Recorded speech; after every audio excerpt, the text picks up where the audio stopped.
Good afternoon. Good afternoon. Who's fired up about being here right now? The team this morning was really fired up, but I think they were still fired up about the big Cubs game. Yeah. Who was joining me watching the Cubs game last night? How about us? Any Cardinals fans in the room? Yep.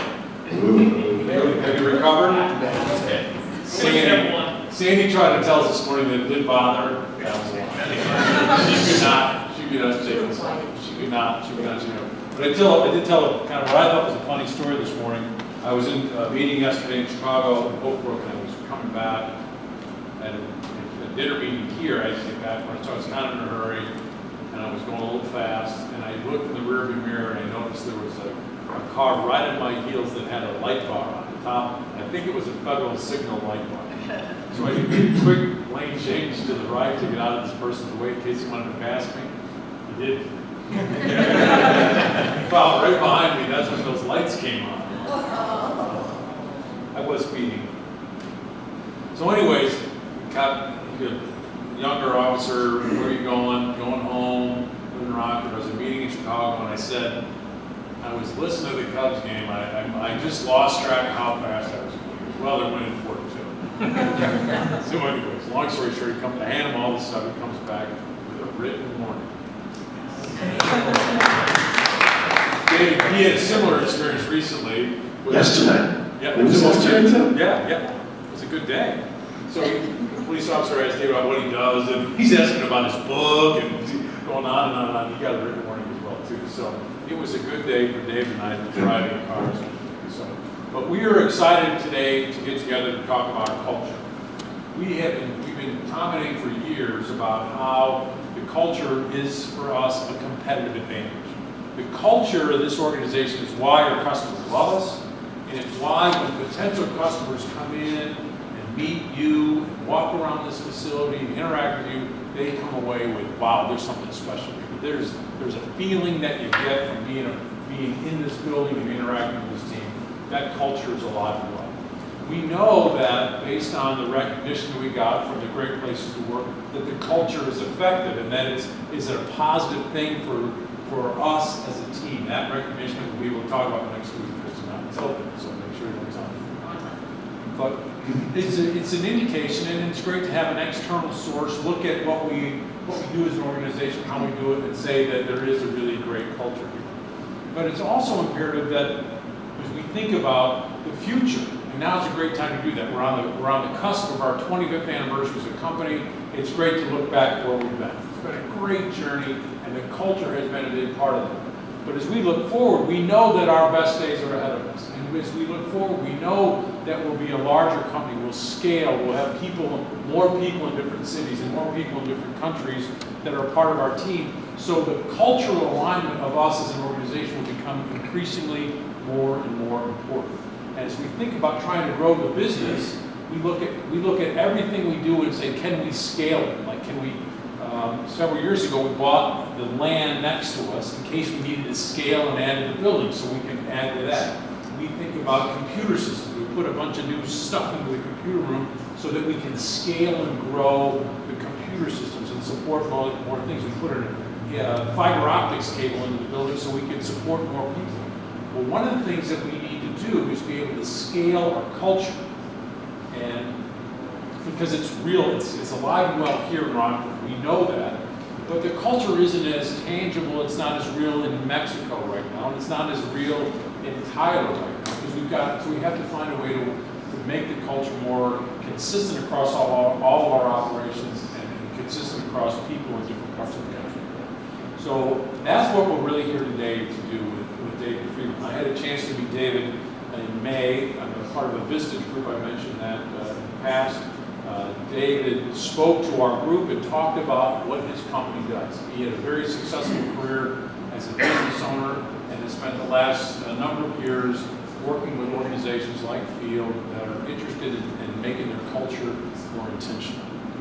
Our culture has always been based on our core values and our mission statement. What David has helped us do is take those 6 core values and a very simple sentence of a mission statement and turn it into practical and and much more specific, trainable, discernible behaviors that we call the Fieldamentals, the field fundamentals of the Fieldamentals. I'll give Adam props for that. He came up with the name Fieldamentals. But we're really excited about the chance to take these 30 Fieldamentals and talk about them specifically and start engaging this team with making them real. So join me in welcoming David Friedman. Thanks, sir. So I asked the group this morning, how many of you have ever worked in a company, this thing's falling off, and how many of you have ever worked in a company other than Field before? Even Bill. So how many of you have worked in a lousy company? Almost everybody. And what made it lousy? Can you remember, Dan? Think about the lousy place. What made it lousy? Lots of political infighting. Yeah, political infighting. I see that a lot. How about Christy, for you? What made it lousy? Just terrible leadership. Yeah, bad leadership. What'd you say, Eric? Bad attitudes. Bad attitudes of people. You ever work in a bad place, Dan? 28 years. 28 years. I hope you've been working more than 28 years. And what made it bad? Just, I don't know, like bad attitudes from Mhm. people. Yeah. And so we've all had that experience, right? And so when you were in one of those kind of places where everybody had the bad attitudes and nobody cared, did it affect how you came into your work every day? It's hard not to, isn't it? It's just we're affected by that kind of stuff. And conversely, if you're in a great place, it affects how you work too. So we all know that the culture, the environment, the way that happens in a particular company has a significant impact on what you show up and do every day. Again, you don't have to read some research study to figure that out. You know that from your own experience. And so what's sort of odd to me is if we all know that, doesn't it make sense to you that most leaders, if they were thinking, would want to be really purposeful about creating the environment that would have everybody performing at better levels? Wouldn't that be an obvious thing to do? And for some odd reason, it doesn't occur to most people. Other than here and a few other places where, your leaders here have said, hey, it's important to us and we should be really intentional about creating the culture that we want instead of just hoping it all works out. Because it usually doesn't all work out if you don't get intentional about it. So what we're really talking about today is taking what we've already done over the last number of years and just taking it to a different level and really getting much more in depth and much more, I use the word to really institutionalize it. Jim talked about scaling things, being able to have the culture live as we get bigger and bigger. It's easier when you're all right here in one location, everybody can see each other, but when it gets bigger and bigger, it gets harder. And so we've got to institutionalize it, meaning get it to be just part of the DNA of the organization, part of the fabric of how we operate. So how do you do that? Well, there's a lot of different pieces to doing that, but there's two pieces that are more important than anything else. The first thing is, and this is pretty obvious, but you got to get really clear and really specific about what we're trying to create. Jim mentioned that you've always had these core values in your mission statement, but we've got to get more specific than that. They're true, but they're broad. And so what we've really done is to try to capture the day-to-day things, the day-to-day behaviors, we call them the Fieldamentals, but the day-to-day behaviors that when we do this stuff consistently, that's what really makes this one heck of a place. Many of these things we already do really well, we just never codified them before. Some of them we may not do as quite as well or quite as consistently. We got to work on them. But that thing, that the card that you all have, this pocket that I put mine in, I always have one of these pockets. I just grab yours here. Thanks, Jim. So this card that you were all sent, and that you all have, hopefully, somebody does raise your hand, and Jim will give you another one. So this card, so this card lists those specific behaviors that this is really what our culture is about. Well, that's great. I mean, it's nice to have a piece of paper like this. But to be honest with you, that's not a lot different than having them on the wall. The fact that we have them on a piece of paper doesn't somehow miraculously make us be like this, does it? You've been up at some of those lousy companies you were describing before. I'm willing to bet some of them had really cool vision and mission statements on the walls, didn't they? And yet it didn't amount to a hill of beans. So the fact that we got them on a piece of paper on the wall doesn't count. We have to do this, we have to live this way. So how do you do that?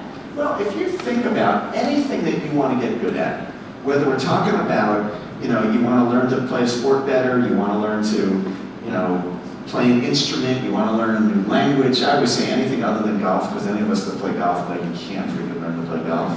But anything other than that you want to get really good at, what's the key to being able to get good at something?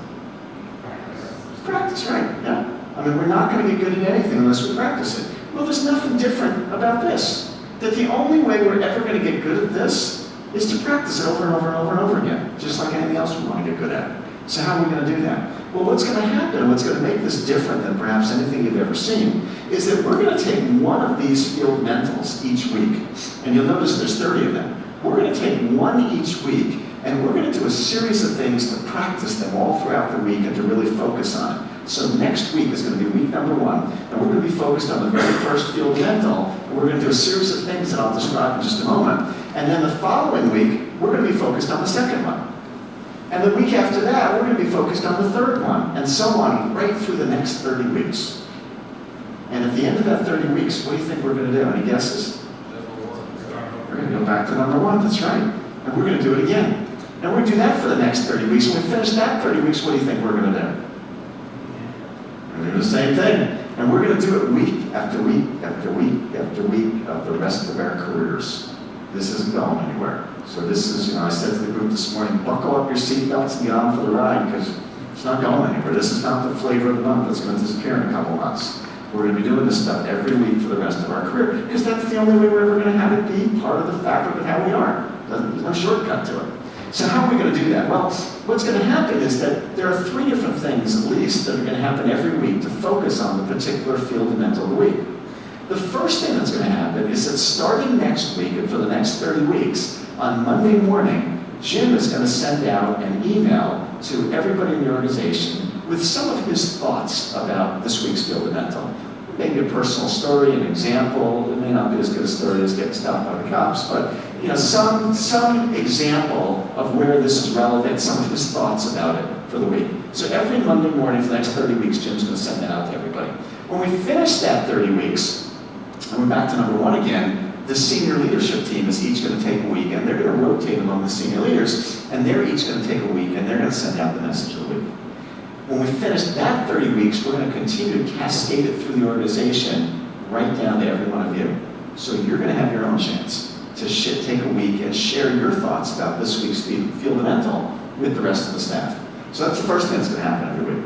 Second thing that's going to be happening every week is that beginning next week, anytime there's a meeting in this organization, whether it's a meeting in the distribution center, or it's a service team meeting, or it's a sales meeting, or a customer, anytime we're doing a meeting, we're going to kick off every meeting with the first agenda item being a several-minute discussion of this week's Fieldaменtal. So whichever one we're on this week, next week, all throughout the week, anytime there's a meeting, we're going to talk about it.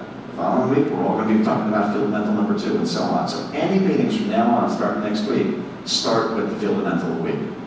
The third thing that's going to happen to have us really focus on the Fieldaменtal each week is you're going to get a lesson, I call it a scenario-based lesson, out of a software system we have. It's called eMinder. So you're going to get an email from something that says eMinder. And on Monday, it's going to send you just a reminder of what the Fieldaменtal of the week is. But on Wednesday, it's going to send you a scenario-based lesson related to the Fieldamentals. So what does that mean? It's going to give you a situation that's related to this week's Fieldaменtal. And it's going to describe a situation in like 3 or 4 sentences, so it's very short, not a long thing you have to read. And it's going to ask you, what would you do if you were faced with that situation? And it's going to ask you, what would you do? And it's going to give you 4 potential responses, A, B, C, or D. So you're going to get the email, you're going to read it and say, I think C is the best answer. You'll choose whatever you think. When you hit C and submit it, or whatever you choose, you're going to immediately get a feedback loop that'll tell you, yes, that was a great answer for these reasons, or, well, that was a good try, but here's what you really want to think about. So no matter what your answer is, you'll get some, this thing keeps falling off me. No matter what your answer is, you'll get some feedback. So you'll have a chance every single week to take the Fieldaменtal of the week and think about it and apply it to a real situation. Now, if you don't answer that email on Wednesday, you're going to get a reminder on Thursday.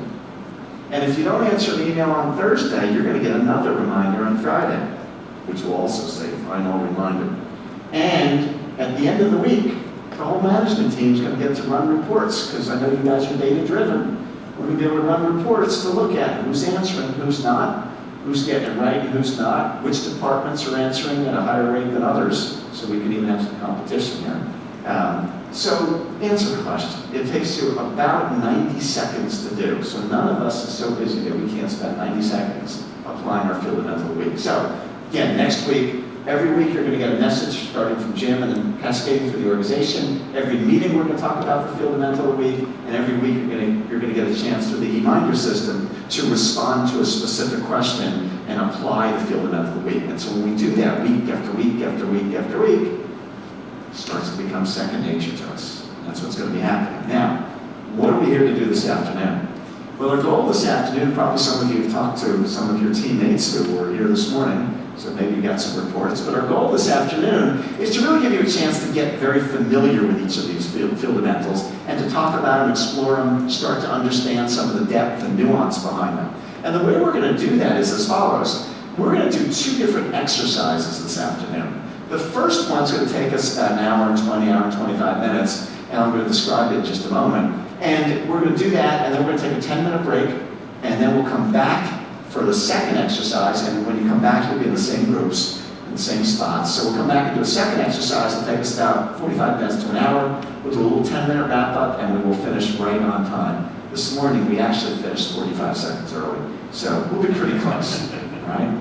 Now, what are the exercises? So the first exercise we're going to do, what we're going to do is we're going to take a deep dive, a close look at all of these Fieldamentals. And the way we're going to do it is as follows. You'll notice on this card that there are 30 of these. I'm going to break these down into groups of 6. I'm going to take the first 6, the next 6, the next 6, and so on. And what I'm going to do is I'm going to take those first 6, and I'm going to talk briefly about each of those first 6. What do they really mean? What's the essence of this?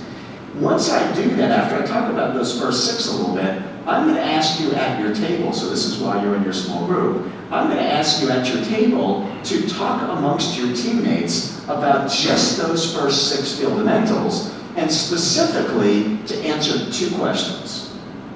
The first question I want you to answer is, which of these first 6 do you like the most and why? There's one of them that for some reason it just speaks to you. You're just all over that one. The second question I want you to answer is, which of these first 6 for you is the most challenging to practice and why?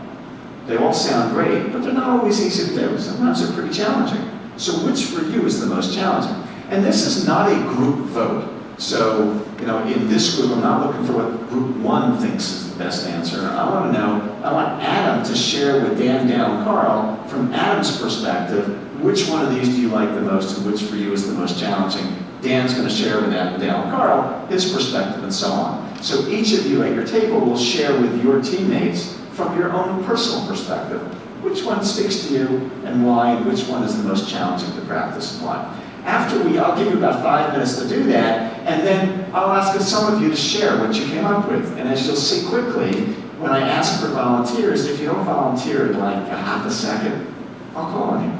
So you will all get to volunteer. So we'll all get a chance to share some of our own thoughts, and then based on your thoughts, we'll have some more discussion about them, and then we'll repeat that process for numbers 7 through 12, 13 through 18, and so on. So in that manner, we'll get a chance to cover all the Fieldamentals. Everybody clear? All right, so let's begin. So the first of them, is the beginning for a good reason. It says to act with integrity. Of course, that's one of your core values. And so acting with integrity is about doing the right thing in every situation, especially if nobody knew about it, if nobody was looking. It's easy when everybody's looking, but if nobody was even aware of what you're doing, are we still doing the right thing?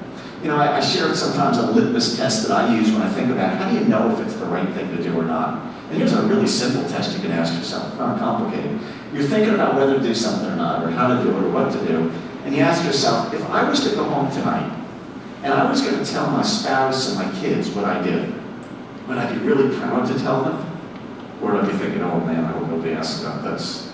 If I'd be proud to do it, pretty good chance it was the right thing to do. But it takes a lot of discipline, because sometimes we're tempted to take shortcuts and not always to do the right thing.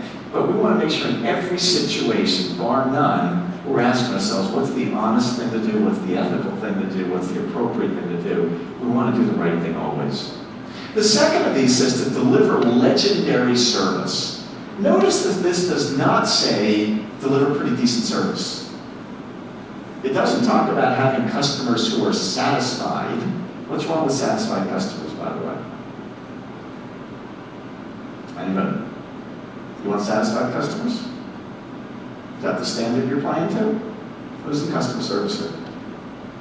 We all are, aren't we? Is there anybody who's not customer service? Because I think everybody's serving somebody. So what's wrong, Dan, with satisfied customers? A satisfied customer really has no incentive to stay because there's other companies that can satisfy. Yeah, exactly.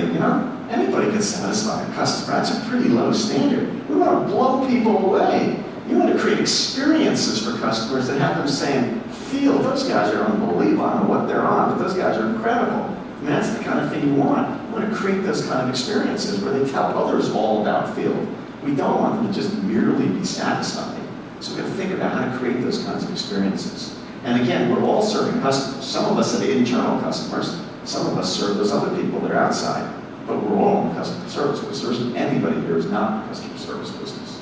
The third Fieldamentals says to honor commitments. Honoring commitments means doing what you say you're going to do when you say you're going to do it, every time. I say often that if you're pretty good with your commitments, you're one of those people that, man, you usually honor them. Like 90% of the time you honor them. I often say that's as good as zero. Why do you think I say that? Why is 90% as good as zero? What do you think, Jackie? I think people remember the 10% of the time you're late. Yeah, they often remember the 10%. And I put this, do you think, if I'm pretty good and most of the time I honor my commitments and I make a commitment to you, do you know whether I'm going to do it or not? Do I know whether you're going to do it or not? Yeah. But most of the time I honor them. Do you know if I'm going to do it? No. No. Because this might be one of the 10% I don't. Maybe if I could tell you in advance, I just want to let you know, this is the 10% I'm probably not going to do. Maybe we could deal with that. But you really have no clue. So either I always honor my commitments and you know you can rely on me, or I don't. It's not like usually that doesn't really cut. And you think of the inefficiency and the waste that happens in our organization because people commit to things and often they don't happen. And think of the difference it would make if every time somebody said, boom, I'm on it, you knew absolutely with total assurance it was done. You could just count on it. Imagine what that would look like. Huge. We can talk more about, so what causes us to fall short and what can we do about that? Number 4, the fourth Fieldamentals says to make quality personal. When we talk about making quality personal, what we're really referring to is looking at everything you do and having a personal investment and saying, it's got my name on it. It's got my signature, and if my name's on that thing, it's going to be great because that's just the way I do things. Once again, even if nobody were looking at it, you do it that way because that's how you are. The reason to do really high quality work isn't because the customers will buy more product, or because my boss will like me, or because we'll make more money, or all kinds of other things like that. Those do happen as a result, but they're not the reason. See, the reason to do quality work is because that's who you are. Because in your gut, you're just one of those people that says, you know what? I just take pride in what I do. I'm not satisfied myself if it's not the best I can do. That's what we mean about making it really personal. The fifth Fieldamentals says to be vigilant about safety. We know that we can't make compromises about safety.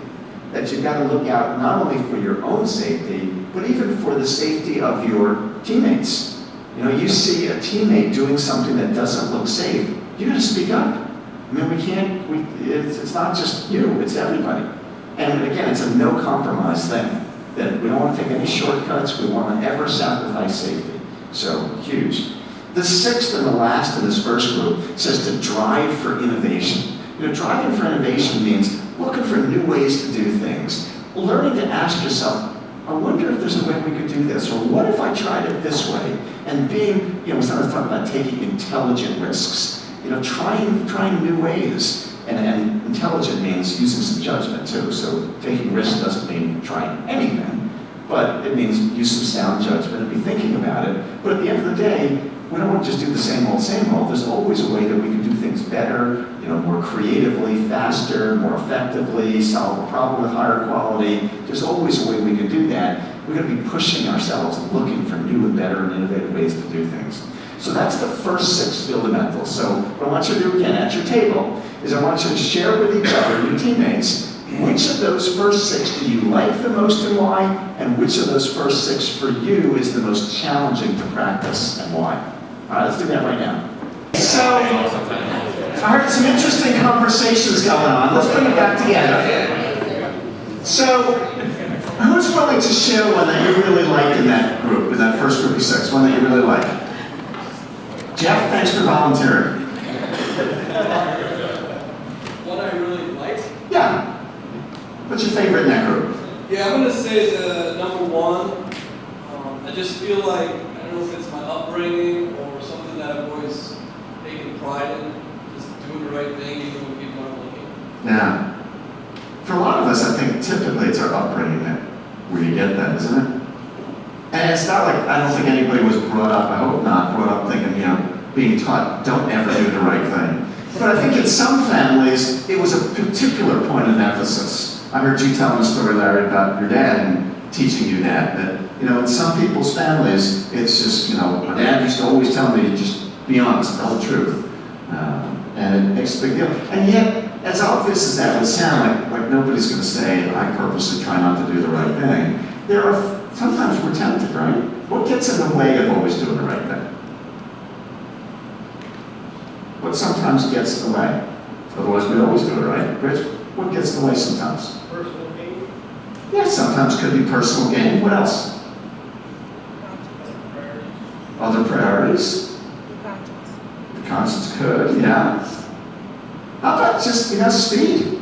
Sometimes we're in a rush. We're trying to get things done. We're in a hurry. And this little shortcut, it's not that big a deal. Well, and we kind of start cutting some corners. It takes a lot of discipline to say, no, I'm not going to cut those corners. I'm going to do the right thing in every circumstance. It's not as easy as it sounds. It's easy to give lip service. Oh yeah, I always do the right thing. But it's hard. It does take a lot of personal discipline. How about another one that somebody really likes in that group? Anybody? Chris, thanks for volunteering. Yeah. Yeah, that Chris. In the black. Mid-quality person. Mid-quality person. And why is that a big one for you, Chris? Well, I just like things, everything has its place. So my garage would know that. Okay. So I like my areas that look nice, they have everything where it's supposed to be. They look right. Yeah. It's just personal. Yeah. Some say it's a problem. That's a good problem to have. And one of the things that I notice about that is that, and you see this too, that people that are really into quality or just want to do things right, they tend to be that way, sort of like you're saying, Chris, in all areas of their lives. It's not just contained to one. They have a garage like that, or whatever they do. When they're coaching Little League, they make sure that, the lineups are all organized and everything's done just right. Or if they're in the PTA in the school, they whatever they do, they just do it really well, because that's just the way they like to do it. And some people just don't have that thing. It's like they're missing part of the genetic code about doing things well. And that doesn't make them bad people, by the way. It just makes them people who probably should work in a different company. Because you want people here that and whatever your job is, doesn't matter whether you're in the warehouse or you're answering the phones or you're a salesperson or whatever, that you just look at your job and say, man, God, I wouldn't do it anyway, other than being great at it, because that's just the way I like to do it. How about what is challenging in that group for you? Anybody? Go ahead, Randy. Drive for innovation. Drive for innovation. And what makes that challenging, do you think? Being in a custom plants, I run across a lot of things I see, make improvements, and customers say, oh, they've been like that for 20 years, and that's small, we don't worry about that. You see improvements that can be made, not only make my job a little easier, but also the customer side. Yeah, it must be frustrating. And especially, I think, you make an interesting point that when you start thinking about innovation, thinking about continuous improvement, you start seeing it everywhere, don't you? Even if it's only a small thing, your eyes just can't help but see, oh, we can make that better, here's a place. And then I can imagine how frustrating it is when others don't want to do that. Yeah. How about another one that's challenging? Go ahead, Russ. I don't know if it's challenging as much as, Yeah. it's takes the planning and such, is how related number 2 and number 3 are, when you're making commitments. And Yes. you want to have, legendary service, it takes teamwork to make sure that when you work, just do it all. Yeah. Account management, maybe in line, whatever, so you have a team together. Yeah. Training is required. Well, it's interesting that honoring commitments, I find for most people, is one of the most challenging because, to your point, rarely do we make a commitment that we're in total control over, right? Usually it involves other teammates or sometimes even people outside of the company. If the supplier doesn't get it to us, we can't get it to the customer or whatever. And so it's interesting, and we use the language here, honoring commitments, which is very particular. Do you think it's possible to honor a commitment that didn't get fulfilled? What might that mean? What do you think, John? What does that mean? That you did everything you could to meet that commitment. Uh-huh. And I think it also ties in with the integrity, but everything that you did, that you agreed to do to honor that, you did it with integrity and Yeah. with the right meaning behind it. Yeah, there's another piece to that. So what else does it require? Coming clean that you're not even doing. Yeah.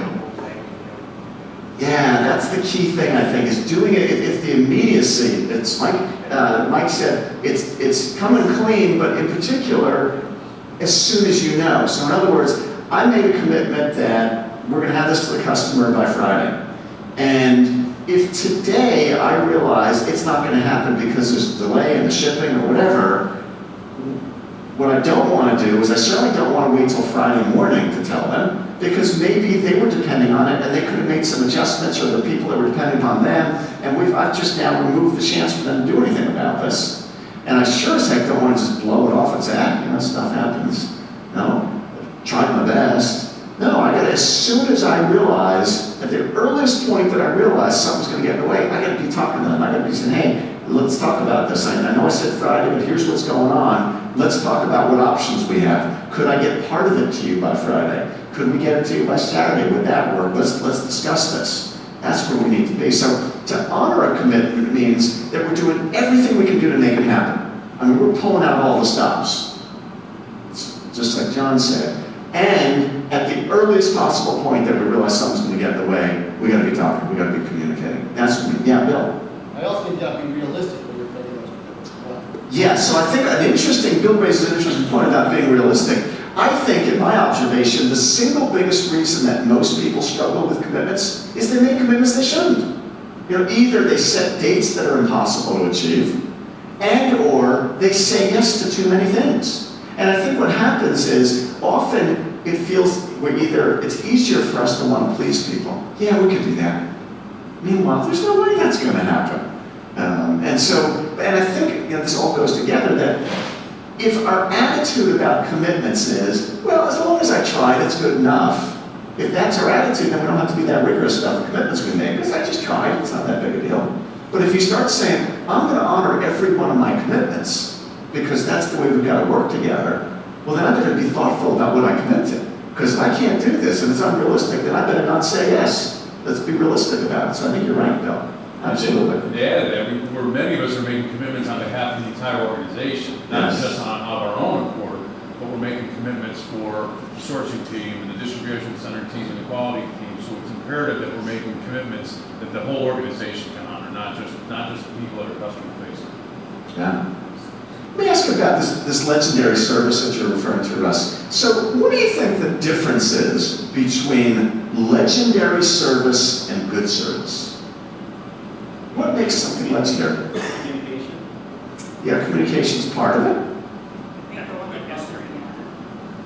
Yeah, I get it, Michelle. Go above and beyond. Yeah. Randy? History, if you're legendary, if you start from that point, giving that type of service and continue it, you get that legendary. Yeah, so it certainly takes a consistency. Yeah. Yeah. I think a lot of it is going above and beyond. Years ago in my own company, I had done, my company we're in a whole different industry, but we used to talk about unbelievable service. That was the word we used. And we're always pushing the envelope to try to see, like, what do you got to do to be unbelievable? And I once did a series of focus groups of customers to ask about, so what is unbelievable? What does that mean? And not surprisingly, they weren't able to articulate exactly what it is, but if I listened to what they were saying, here's what I concluded.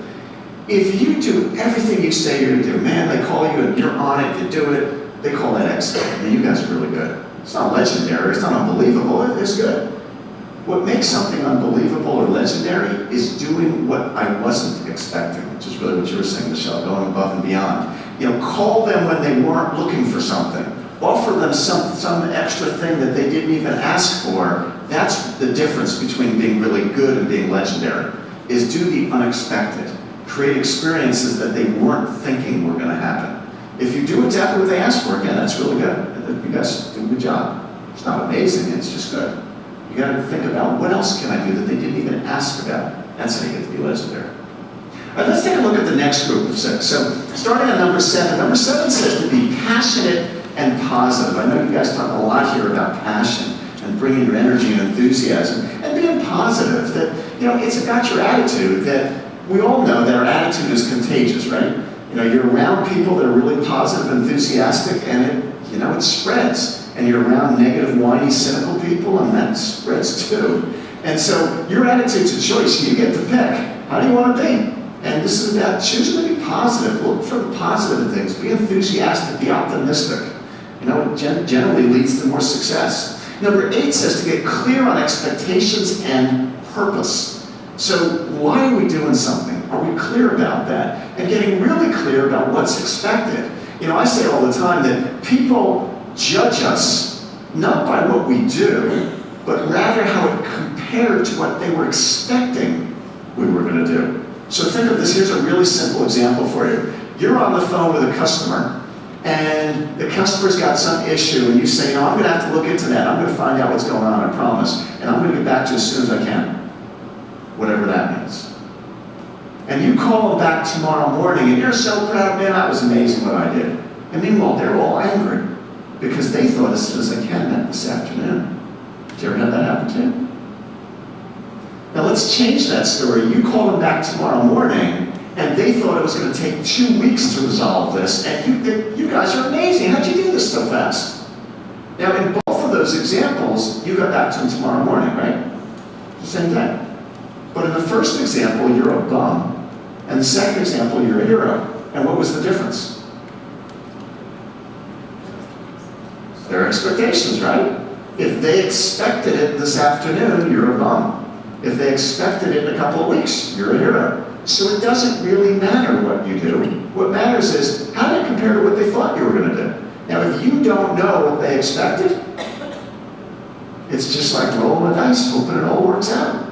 So why would you do that? Instead, you become careful in your language and you make sure you're getting clear on those expectations. We don't say sloppy things like, as soon as I can, because I don't know what that means. Or how about the typical, when are we going to get that part? Oh, that shouldn't take long at all. What does that mean? It shouldn't take long at all. I mean, the other person has some idea of what that means, and the chances that it means the same thing as it means to you aren't great. And they're going to judge you based on what's in their brain. So if we learn and understand this, we get rid of the sloppy language and we're clear. We say, when do you need this by? I'll have that to you by Tuesday at 10 o'clock. Does that work for you? And we make sure every conversation internally with each other and externally with customers and suppliers, we're talking about what's expected here, making sure we're all clear. Huge issue. Number 9 says to practice active listening. You know, it says here that, you know, listening is more than simply not speaking. In some people's minds, they figure if I just shut up for a little bit and give you a chance, they call that listening. Well, that's not listening, that's just not speaking for a minute. You know, active listening is really paying attention and focusing and putting aside the distractions and just totally taking it in to make sure that I understand. And most of us struggle a lot with that. I mean, how many times, I'm guilty of this all the time. You ever have someone come up to you and while they're talking, you're thinking about what your response is going to be? And when he's done, here's what I'm going to say. It's like a chess game, I'm planning my next moves. You know, we all do. In which case, we're not really listening, are we? Or somebody comes up to speak to you, oh, here comes Michelle, I know what she's gonna say. Well, if I do that,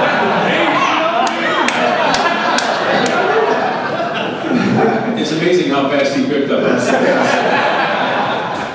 so if I'm doing that, I'm probably not listening, right? You know? And we all have all that stuff going on in our head, or we're interrupting people, or we're not really listening because we're distracted, and yet we miss so much. I would tell you, you have more opportunity to influence other people by your listening than by what comes out of your mouth. Huge. And think about the impact of the organization. If people don't listen, how do you usually respond? What don't you do? What happens if people don't listen to you? What do you do? You stop talking, right? Yeah, you stop talking. And think about the cost of that. So you see something out in the warehouse that is going to be a problem, and you don't raise it because nobody listens anyway. Why bother saying anything? You're in a meeting, and we're talking about how to make some improvement, and you think, God, I think that's going to be a bad idea. Yeah, I'm not going to say anything. I mean, nobody's going to listen anyway. You make a mistake, and you don't even bring it up because nobody listens anyway. Think of the cost of not listening. Huge. Big issue. Number 10 is sort of the complement to that. It's called speak candidly. And it's about being honest and direct and clear in our communication in a way that that helps us make progress. So in other words, speaking candidly is not simply dumping on people. There's some people that say, you always know where you stand with me, I just tell it like it is. Well, that's not speaking candidly, that's just unloading on people. Speaking candidly means we've got to be responsible for how we deliver our message, because the whole point is to help us make progress. Now, I'm not suggesting that we're sugarcoating things. I'm not saying that. We're always honest. But I can be honest in a variety of ways. Some of them are actually helpful, and some of them are just, getting something off my chest.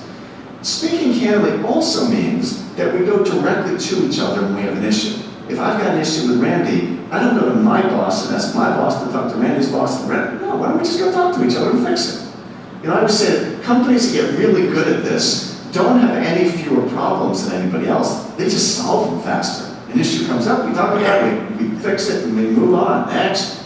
And yet, as easy as this sounds, actually I find that most people struggle with this more than any other single one. Because most of us, even those of us who claim to always be honest, there are conversations we're not having. The one that you think, ooh, I'm not touching that one with a 10-foot pole, I think I'll just skip that one. The awkward, uncomfortable one that needs to be addressed, but you're saying, I'm not going there. And when we're avoiding those things, does the problem usually resolve itself? Not in my experience. It usually gets a lot worse, doesn't it? And so it takes a lot of courage to go have difficult, challenging conversations. But that's how we get successful, and we're speaking up. And by the way, it's not just okay to speak candidly. It's your responsibility to speak candidly. That's a different thing. Being okay is, it's all right. No, we all have a responsibility. You see something, you have a question, you have an issue, you have an idea. It's your responsibility to speak up and get it out there. This is the only way we can be an effective team, is if people speak up. So that's why that and listening go hand in hand. Number 11 says to practice blameless problem solving, another huge one. Think about, in so many environments, when a mistake happens, the first thing people want to do is figure out who screwed up, whose fault was this? And when people blame you, if you get blamed, how do you usually respond to that?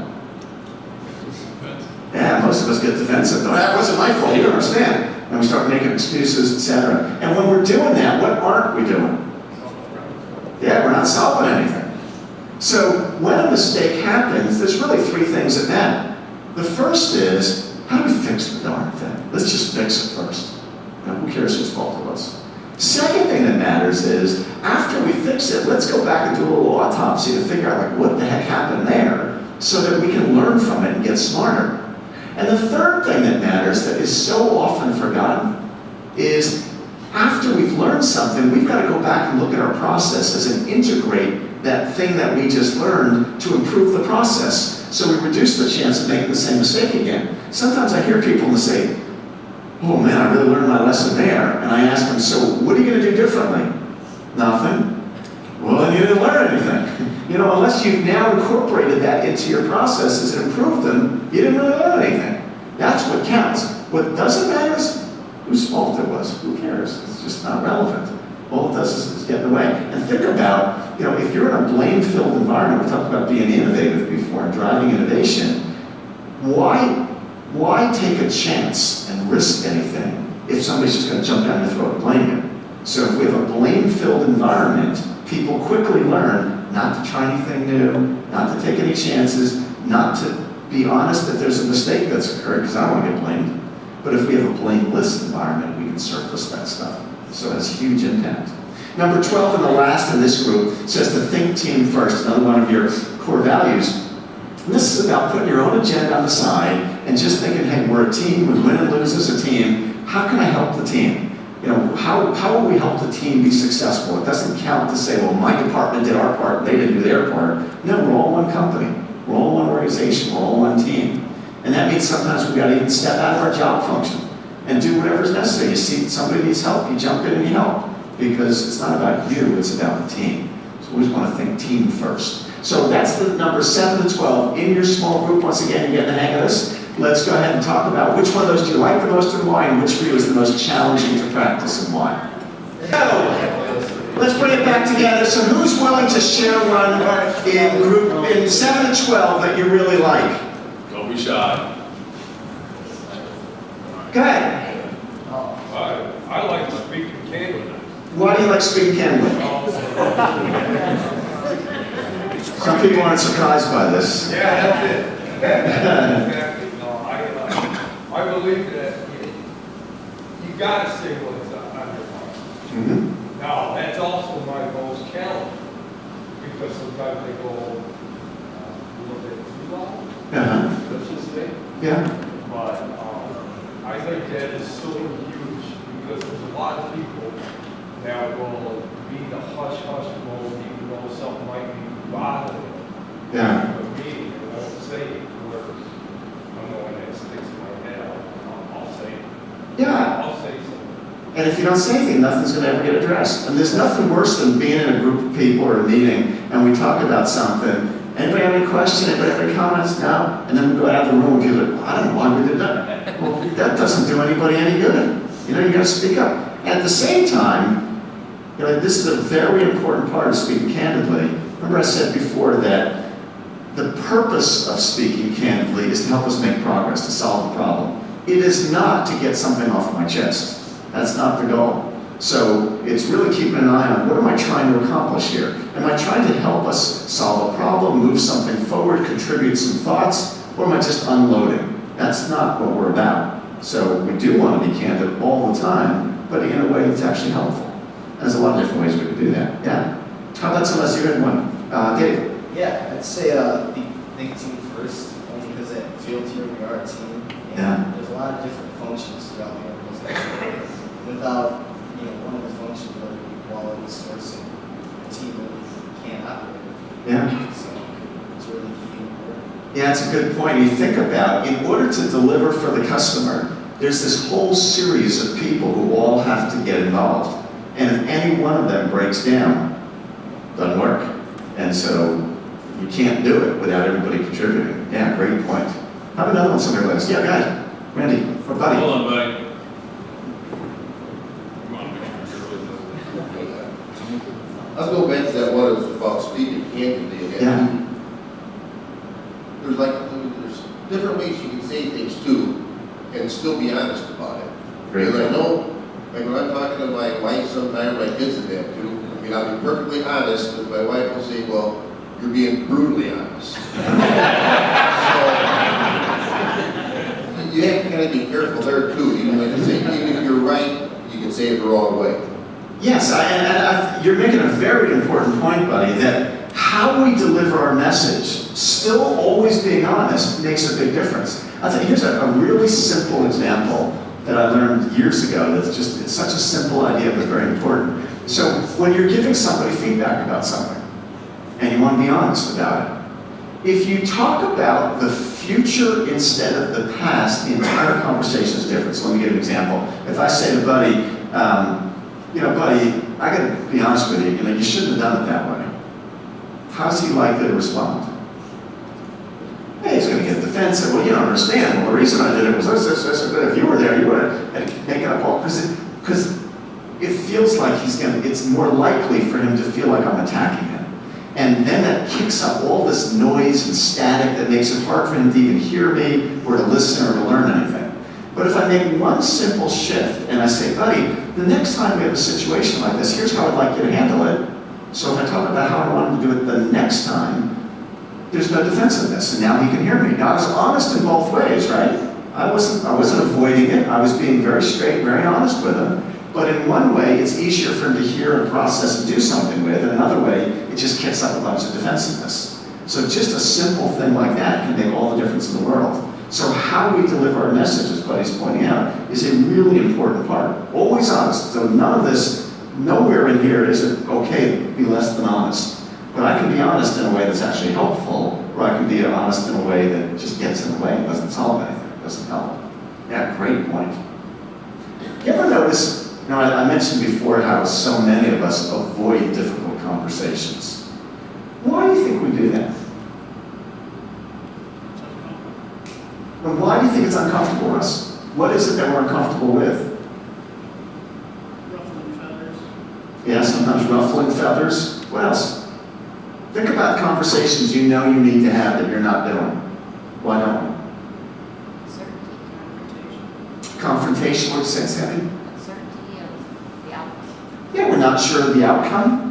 Yeah, often it's confrontation or conflict that we're a little worried. This could be really uncomfortable. It might be conflict. And what's interesting about this is, imagine if you were in a situation where you were doing something that was really causing a problem for a teammate.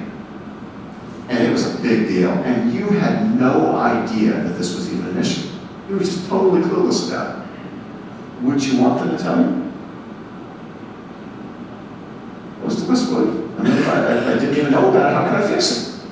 And yet, when the shoe is on the other foot, when somebody else has an issue, or we have an issue with somebody else, we often don't talk to them about it because I don't want to hurt their feelings. And yet, we would want somebody to tell us. But most of us are uncomfortable with what we perceive might be conflict. One of the ways that I've found, sort of a little technique I've found over the years is helpful to get myself to have a more difficult conversation is, let's say that I need to say something to Chad, and this is just, that's going to be uncomfortable. I know how Chad is, he gets he's tough. Chad's going to be tough. And so I if I say to Chad, usually what I'm most worried about is, I don't want you to misinterpret what I'm going to say and take this the wrong way. That's my biggest fear, really. And I'm worried that my words might come out all wrong, because I don't know exactly how to say this. And so I might just screw the whole thing up, which is why I'm probably avoiding it. So if I go into that conversation, I say, Chad, I own up to my discomfort. I say, Chad, this is an awkward one for me.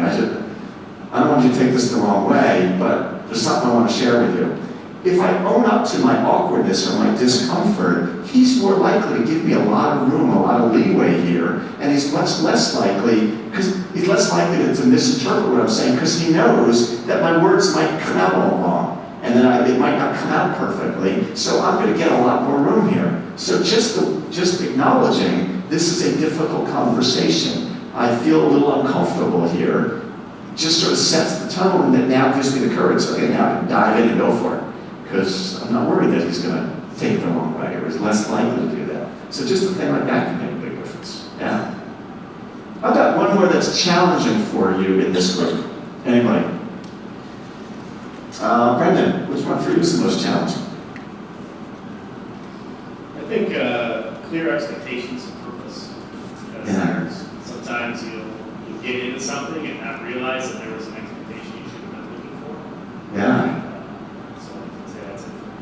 Yeah, when we talk about expectations, which is such a big thing, it's both setting and asking for expectations. So when you're working with others, you have to set for them, here's what I need, here's when I need it by, here's what I'm expecting. And you've got to ask others what their expectations are. So if somebody comes to you and says, hey, can you get this to me when you get a chance? What do you need to say? When do you need it by? If you're not clear, you gotta ask. And you don't get to be a victim here, by the way, and just say, well, they just never tell you what they need. Well, how about speaking up and asking them? You know, if you're not clear what they are, you ask. And if they answer it in a way that you're still not clear, what do you think you should do next?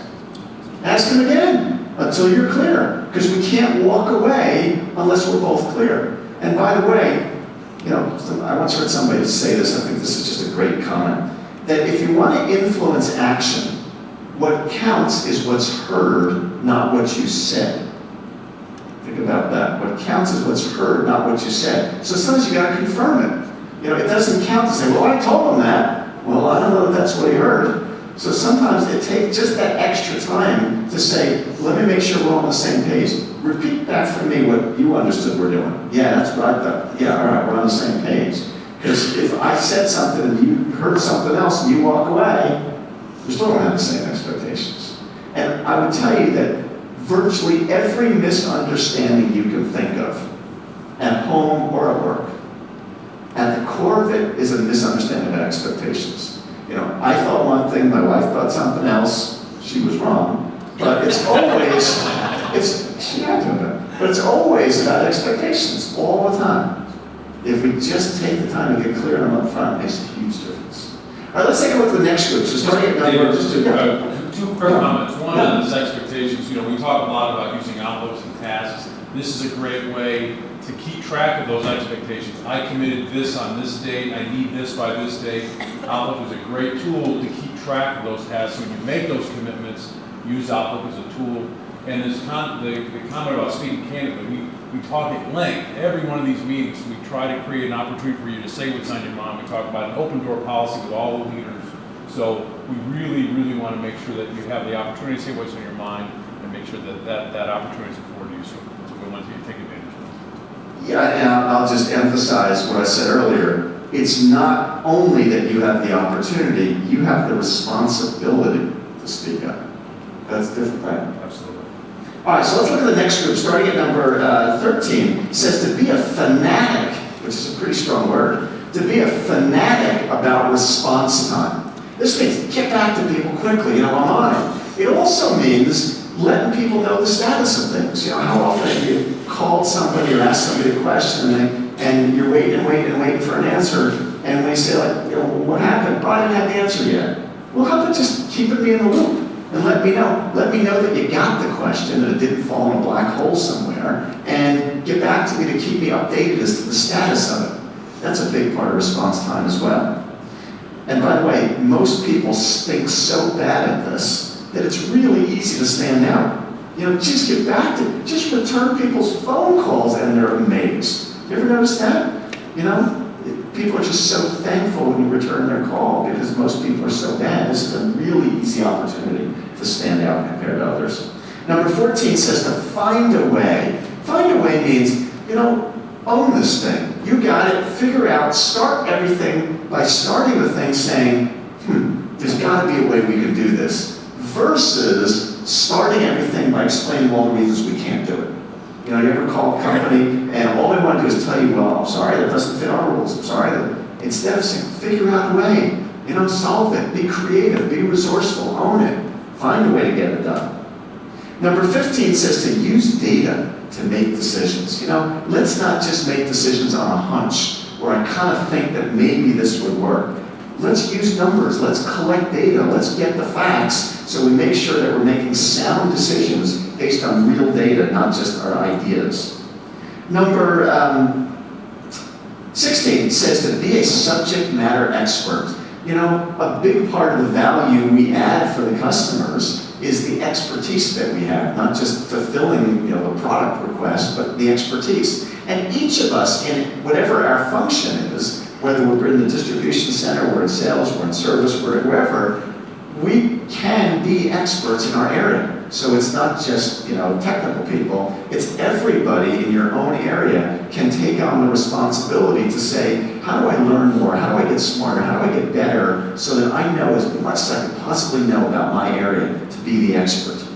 Number 17 says to be relentless about continuous improvement and eliminating waste. So continuous improvement, of course, is about constantly looking at everything we're doing and saying, there's got to be a way we can get better. How else can I do this? And what can I do to find a better way? When Randy was talking about, the companies that he sees, sometimes they say, well, that's the way we've always done it. That's the opposite of what we want. We don't ever want to do anything because we've always done it that way. That's not a legitimate reason to do things. It's only a legitimate reason if it's good. So we want to constantly reevaluate what we're doing. So there's got to be a way to be better. We also want to be constantly looking at everything we're doing to say, where is there waste that we can eliminate? Wasted time, wasted motion, wasted energy, wasted material, wasted money.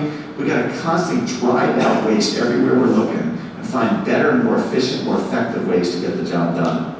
Number 18, the last in this group, says to ask questions. Probe, wonder, be curious, challenge. The more we're asking, the better information we're going to get. If you learn to ask really insightful, thoughtful questions, you learn so much. And then, of course, you got to actually listen to the answers. But we got to be asking and thinking and questioning. And don't accept anything at face value just because somebody said something. Well, that's not the end of it. You'll learn to say, well, oh, that's interesting. Why is that? Tell me more about that. I'd like to understand that better. Tell me more about what you're trying to accomplish. The better questions you ask, the more you learn, the more we find better ways to solve problems and to help people. So that's number 13 to 18. So you're getting the hang of it again. In your group, which one do you like the most and why? Which one for you is the most challenging to practice and why? 13 to 18. Okay. So let's bring it back together. So, Rebecca, which one of these in this group do you like the most and why? Response time? We have two of them. Okay. Because whenever I ask for something, I usually need a response letter to that task or do my job. Someone asks me for something, I know that they need that information that I have to finish their job. So I was trying to get as soon as possible for the status. Yeah, just giving them the status is such a big deal, isn't it? And I'll bet you probably had lots of experiences where people thanked you just for letting them know where it stands. And most people are okay. While we, of course, want things done right away, they understand that you're not in control of all of it. Sometimes you got to follow up with other people. Just the courtesy of saying, I want you to know I didn't forget you. Here's where it stands. Here's what's going on, is all the difference in the world. And as I said before, God, people stink so bad at this that it is so easy to blow people away by just getting back to them. Just simple things like returning calls and letting them know where things stand is so huge. How about this, Rebecca? Here's one. Asking questions. Yeah. And why do you particularly like that one, Rebecca? For me, it helps me understand why we might do something as a functional area or as a company as a whole. Yeah, I mean, the more curious we are, the more we understand why we're doing something, what the big picture is. Usually there are better ways that we can contribute, or we can solve the problem better if I understand, well, why are we doing it? Because maybe I'll have a thought about a different way of doing it. If I didn't understand why, and I'm just like a robot saying, well, that's what they told me to do, I'm not going to be nearly as effective. So yeah, good one. How about, John, how about which one for you do you like the most in that group? I'd say be a subject matter. Expert. It makes you, it's really empowering. So as we have our team members that need help, as we have customers that come in and we talk about what we do, being a subject matter at those is very empowering, and it makes you feel good, and it also provides value to your customers, whether internal or external. Yeah, I mean, think about it. I think you make a great point about the value that it adds, because think about when you buy something from somewhere, you have this assumption, which isn't always true, but we have this assumption that they know a lot about their product. I always used to laugh, like my father always has this idea, I don't know where he got it, I don't agree with it. My father always thinks, like, you go to a retail store, that they all must be experts at their product. Most of the time they're like part-time high school kids that don't know the first thing about the shoes they're selling or the whatever. But he always wants to ask them as if they're some experts. But it would sure be nice if when you're buying something from a company, they should know their product inside out, forward and backward, and be able to help you understand how to use it properly, what else you might do, what other products might serve it. That's the big part of the value you're adding instead of it just being a transaction. Yeah. How about which which one's the most challenging in this group? How about Alex, for you, which one's the most challenging?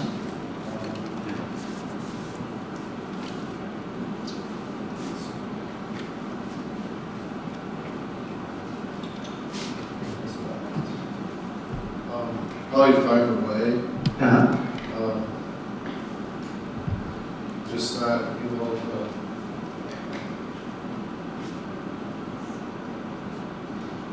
What makes it hard, do you think, sometimes to find a way?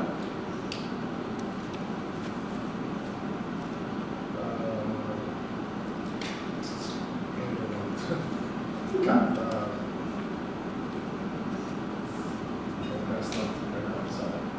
Okay. Mike, were you raising your hand now? Yeah, I mean, I had a comment on a different. Sure, go ahead. I thought that number 16 and number 18 were challenging in that they can tend to conflict with one another. Because trying to be a subject matter expert, as John said, it really can get you a lot of respect with internal and external customers. It's kind of a form of excellence and everything, but that urge to be a subject matter expert can kind of get in the way of asking questions. If you believe yourself to be an expert, and at least you're driving you to give people the impression that you're an expert, you can then not ask questions that can effectively move things forward or get everyone to kind of look into a process or look into whatever it is we think we're experts about. That's an interesting perspective. You know, and it's interesting because I hadn't thought of it that way. The opposite of that could also be true, that the way we get to be experts is by asking a lot of questions. The more we ask, the more we learn. But I can see how, you know, from an ego standpoint, sometimes if we hold ourselves out to be experts, we might be hesitant to ask more questions. Fascinating. Yeah. I have one, and it would be number 15, how we use data to make decisions. Uh-huh. In our role, I'm in account management, and we count a lot on the IT team that build queries for us to look at data to drive a lot of our decision making on buying and sourcing parts of the CCs. And technology is a big thing in our company, you know, keeping with the times, and so I think as a company we do a great job of it. Yeah. Make a lot smarter decisions that way. And you can't make the good decisions if you don't have the data. If you're just guessing. How about one more that's challenging? Pardon? Well, that kind of, I don't know, if it's challenging or kind of a problem for me, Okay. is the one with using data. I think, something I think we waste too much time around here on data. Like maybe you're in your area, you're doing your job, maybe you know your job, so maybe you bring something up, like maybe we could, you know, try, why don't we do this? And I think it saves us a lot of time or this and that. Then they'll say, well, why don't you take a month or two and collect a lot of data on it?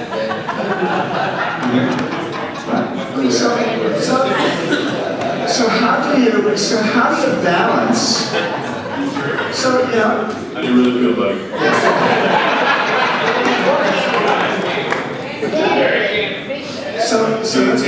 So how do you balance? Because obviously we don't want to be on either extreme. You know, on one extreme is, yeah, I got a hunch about this, will probably work, and we make poor decisions. On the other end of the extreme, we could be, you know, to your point, we could be spending too much time and effort collecting data, and you know, we're not getting anything done. So how do you find the balance between that?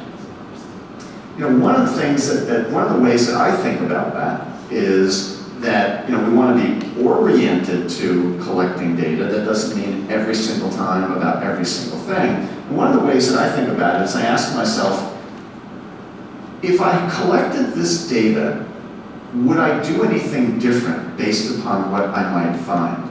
So if collecting the data would not cause me to do anything different anyway, then why am I bothering wasting my time? But if collecting that data could show me a different, you know, result, that I might do A instead of B based on the data, then it's probably worth collecting. But if I would do A either way, then there's no reason to collect it. So it's not collecting data for the sake of collecting data. It's collecting data only if my decision might be different if I saw that data. And so we do want to be discerning about that, thoughtful, not just blindly, oh, let's just collect data that way.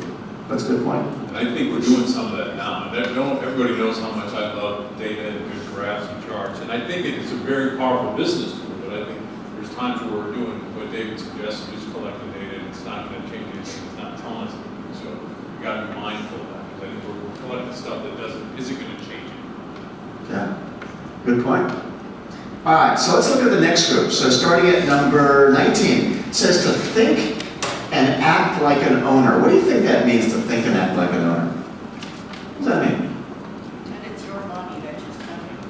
Yeah, pretend it's your money that you're spending. You know, if this was my money at stake, would I buy this? Would I spend it? Would I do something? If I had to make the decision about this, you know, often we're just thinking about our own silo. Well, it just how does it affect me? But if I had to look at the big picture and make the decision that was best for the organization, how would I look at this? How would I handle things? If we all looked at things from that perspective, we're going to be that much more successful. Number 20 says, when in doubt, communicate personally. You know, we all get stuck in these times where we just want to send emails back and forth. And there are times where we've got to not hide behind emails and either pick up the phone and talk to somebody or go walk over to somebody and have a real life conversation. Particularly if it's a tricky or challenging situation. You know, when it's an emotionally charged, tricky situation, it's that much more important to make sure that we're going and talking to somebody, because we can misinterpret. We've all had the experience of misinterpreting emails. You know, we get somebody forgets and they keep it all in caps, and it looks like they're yelling at you. And yet they may not mean it that way, but it comes across looking that way. And so sometimes we can get caught up in that. You know, I saw a great example of this. Somebody sent me that this was really interesting. There's a sentence that somebody once sent me as an example of just how we can misinterpret this stuff. And it's a 6-word sentence. And if you enunciate each of the words, if you put the emphasis on each of the words differently, you get 6 completely different meanings of the sentence. So it's just, I'll tell you what the sentence is in a second. But it's an example of how we can interpret one sentence in 6 different ways. So the sentence was, I didn't say you were beautiful. So think about this for a second. If I say it, I didn't say you were beautiful, that's different from, I didn't say you were beautiful. I didn't say you were beautiful. I didn't say you were beautiful. I didn't say you were beautiful. I didn't say you were beautiful. All of those are different meanings, aren't they? And so all you saw was those 6 words, and you sent that to somebody, who knows what they're interpreting. So there's just a lot of room for misinterpretation of things. And so pick up the darn phone and call somebody, or go walk over to somebody, talk to them, especially if it's a tricky or challenging situation. All right. Number 21 says to share information. You know, the more transparent we are, the more we're sharing information with each other, the better. And part of this is just learning to ask yourself, all right, I just found something out. Who else needs to know this? Who else would benefit? I was just talking to a customer and I learned that something's going on. Okay, is there anybody else in the organization that could use that information? Instead of just holding it to myself, share it. The more people, the more we share, the more we help each other, the more we collaborate, the more we work as a team. Number 22 says, be a brand ambassador. You know, we're all the beneficiaries of the field reputation that's 25 years long. And, you know, the reputation's been built by all of you and the people who've come before you. And so that means we got to be mindful of that, and that everywhere we go, we're representing field, you know, and not just when you're working with customers or suppliers. When you're wearing a field shirt and you're at the Little League game and you're screaming your head off at the umpire, you know, you're representing field. You know, when you're at the grocery store and you slam into somebody's cart and get in an argument and you're wearing a field jacket, you're field. I mean, we're field all the time, and we all have the responsibility to make sure that we're representing the brand in the most positive way possible. Number 23 says to work smart. You know, do your homework, be prepared, plan, organize yourself. The more organized you are, the better you're planning, the more likely that you're going to get more accomplished in less time, with less stress, more effectively, at higher quality than if you're running around like a crazy person. Be thoughtful, work smart. And number 24, the last of this group, says to be process-oriented. You know, And I know you guys are very process-oriented, but I will tell you that that's how great companies are. That great companies look at everything they're doing and saying, what's the system we use for this? What's the process? That everything we're doing is, we don't do a lot of one-offs, that we develop a standard best practice for how to do everything, and then we constantly improve the standard best practice, but there's a way of doing it, there's a process to it.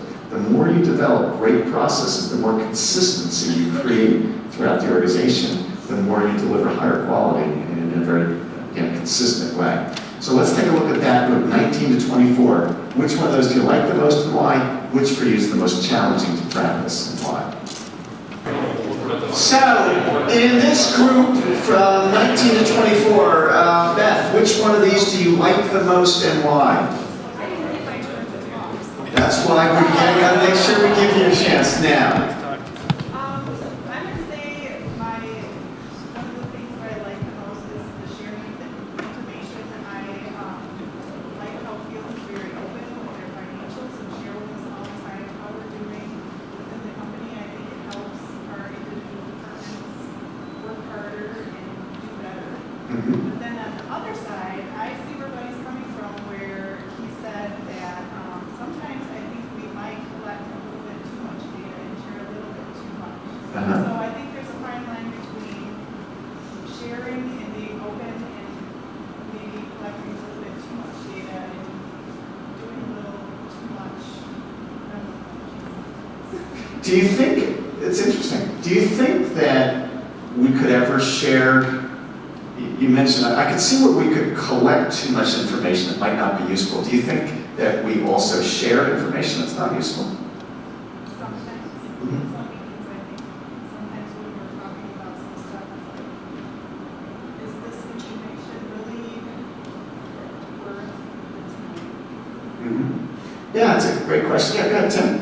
If I can piggyback on that, Yeah. soapbox about. Tim's getting on soapbox. Chris Paul, here's our chance, my friend. About sharing useless information. When we send emails to FFS, Eduardo Flores in Mexico doesn't care if there's brownies in the kitchen. Or all the people in Tyler don't care if I'm on vacation today or I'm leaving at 3 o'clock. So I think sometimes we share information that doesn't need shared because the people don't need to know, and all it does is take up their time or frustrate them. Because in Tyler, we've got 3 times as many people here, so we might have 12 people going on vacation on Friday. Well, that's half their workforce. So they're seeing 12 people going, it's like, do those people never work up there? Well, why do they even need to know? So I think we need to pick when we share information, it needs to be the right information to the right people. Yeah, and that's a great observation. And so when we talk about that, it says in here, learn to ask yourself, who else needs to know this? So it is a question of being thoughtful and saying, it's much like we're talking about as it relates to collecting data. It's not share information for the sake of sharing information. It's sharing information because it's useful. So that means you got to ask yourself, okay, who else needs to know this? Is this important to somebody?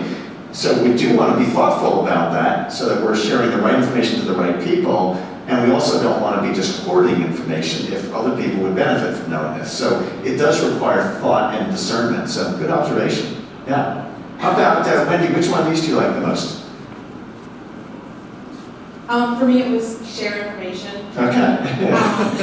That's right. Cool. It being in customer service, a lot of times you might have a hot part, for example, and if I know at 9 o'clock that something is going to be happening towards the end of the day, that there's going to be a lot of people involved with, I might need to contact the delivery driver to pick a part up at the supplier. I need to let receiving know that this part is coming in and it's really hot.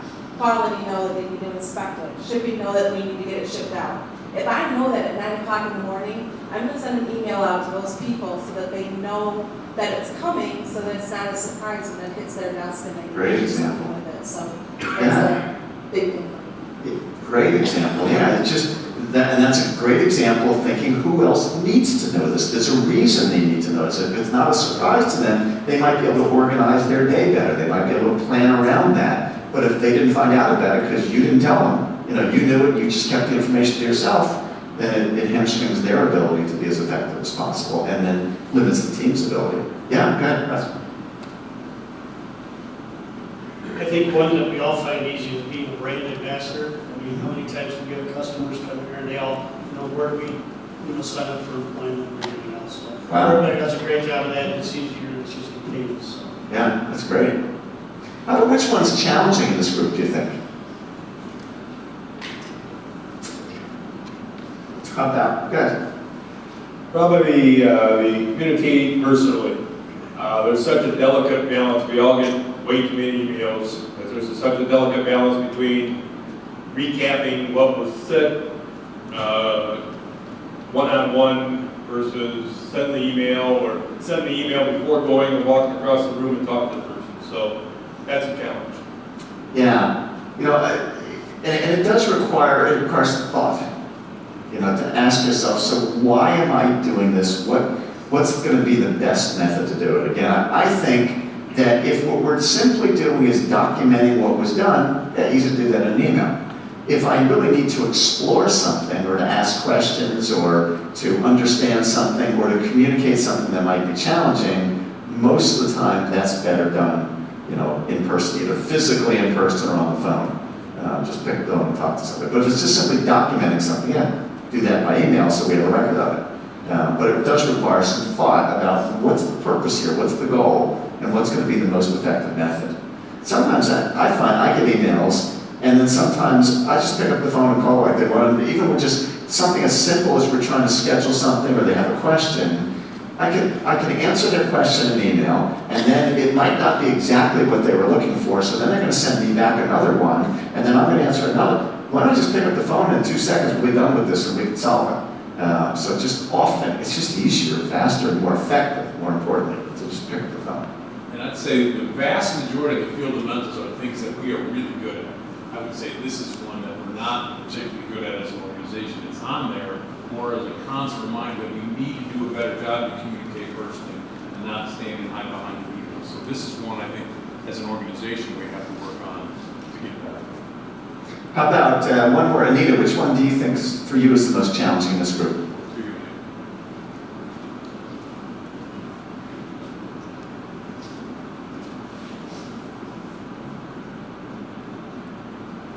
Well, and like Wendy, sharing the information, I think a lot of times people don't include everyone in the string, and you do get surprised by afternoon deliveries, and so some do it, some don't. Yeah. So what can you do in a situation like that? So let's suppose that you find that you often are not included where it would have been beneficial for you to be included. What can you do?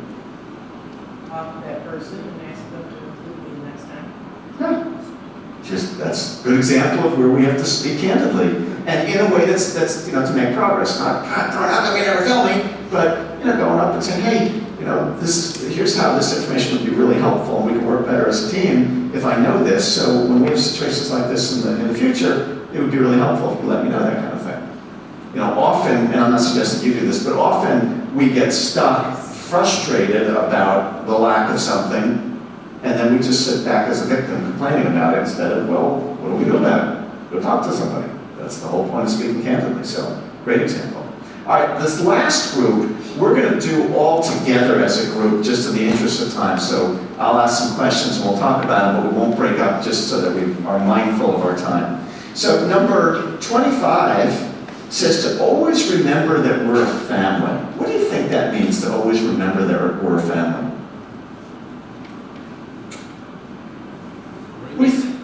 Yeah, go ahead. We're in this together? Yeah, we're in this together. What else does it mean?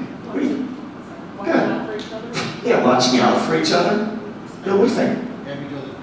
Having each other's backs. Yeah, really caring about each other in a genuine kind of way. More than simply, I would put it this way, more than simply being teammates at work. Because we could be really good teammates, and that doesn't necessarily mean we're acting like family. Being family is stepping it up another level, which, again, is not necessarily the way every company works or every company should work, but it's the way we work here, is we actually care about each other. That means investing in each other. That means, when you see that somebody is having a challenge today, you're curious enough to ask and share and see if there's a way you can help, or maybe you know that they've got a family thing going on and you see if there's a way that you can support them or help them. So it goes beyond just simply the job function and actually caring about each other as human beings and showing your compassion and support for each other. Number 26 says to celebrate success. That means creating this environment where we're regularly celebrating the good things that are going on and acknowledging each other in meaningful ways. And I say meaningful, and it's a very important word, as distinct from meaningless. So meaningless acknowledgement is sort of the everybody wins a trophy because they showed up at work today. Well, that doesn't do anybody any good. Actually, that does two negative things. One is it creates a standard of mediocrity. If we say everybody's wonderful all the time, even when they're not, just because it sounds good, or we think it'll make them feel good, all that does is create a standard that what gets acknowledged around here is really minimal performance. So we're not talking about that. What that also does, by the way, is it reduces the power I have to give a meaningful acknowledgement. So if I say to Anita, man, Anita, that was great, but I say that to everybody all the time, even when it's not, then even if I'm really serious, I got no power left to give her a meaningful acknowledgement because, it always says that. So we're not talking about that, I'm talking about meaningful acknowledgement. So what is meaningful acknowledgement? Well, meaningful acknowledgement has three components to it. The first is that it's always honest. So there's no room for me to say to Josh, that was awesome, if it wasn't. Just because I think he's going to feel better if I say that. There's no room for that at all. So it's got to be honest. I don't have to, by the way, say, if it wasn't, I don't have to particularly mention to him, Josh, that stunk. But, if I'm going to give acknowledgement, it's got to be real. Second thing that makes acknowledgement meaningful is it's specific. So I'm going to pick on Josh again. Josh, what do you do? What's your role? I'm in sales development program. In sales development? And so you're out looking for new clients, new customers, and tell me what that means. Right now, that means I'll spend the next year to 2 years learning the different areas of the company. Okay. Got it, then you'll be in sales, got it. So let's suppose that, let's say you're already in sales, and I go out on a sales call with Josh. And if I say to Josh, man, you were amazing on that call this morning. I mean, the way you were able to explain what makes Field different from all of our competitors was just, you were right on. You just really got our value proposition and explained it so well. That's being specific. Notice the difference between that and if I said to Josh, good work today, Josh. I mean, what is that? That's just doesn't really tell him anything. So the first is it's honest. The second is it's specific. The third thing that makes acknowledgement meaningful is to talk about the impact of what Josh did. So if I say, Josh, man, on that sales call this morning, you were incredible. I mean, the way you were able to explain to our customers, just that customer, that prospect they're with, just how different Field is from all the competitors, I could see that, their eyes were lit up, and finally, I think this is a prospect we've been going after for a long time, and I think your explanation finally kind of unlocked the door, and we're going to start getting a lot of orders from these people. That was great. That's the impact. Notice the difference between that acknowledgement again and good work today, Josh. It doesn't do anything. So meaningful acknowledgement is honest, it's specific, and it talks about the impact of what the person did. Now, what we want to be is we want to create an environment and continue to have an environment where we're all acknowledging each other all the time in meaningful ways. So this is not something that you should be waiting around and complaining that your manager or your supervisor doesn't acknowledge you enough. You should be acknowledging your supervisor should be acknowledging you. You should be acknowledging each other as peers. This isn't a one-directional kind of thing. When we have an environment, you guys see each other doing all kinds of great stuff. When we're regularly acknowledging each other in meaningful ways, it creates an environment where we perform at higher levels, we feel better, we walk taller, we stand differently when we're being acknowledged, when it's true and it's really meaningful. And what's interesting about this is, do you ever think about how challenging it is for most people to receive meaningful acknowledgement? When somebody gives you a really good one, and what do many people say? It was nothing, I was just doing my job. So think about that. I mean, I just worked up all this energy to give Josh this great acknowledgement, and he just throws it off like it was nothing. So what should you say when you get a good, meaningful acknowledgement? Thank you. Yeah, thank you. I appreciate that. Thanks for noticing. And just wear it, accept it, receive it, feel good about it. But we have an environment with a lot of meaningful acknowledgement happening. It's a very powerful thing.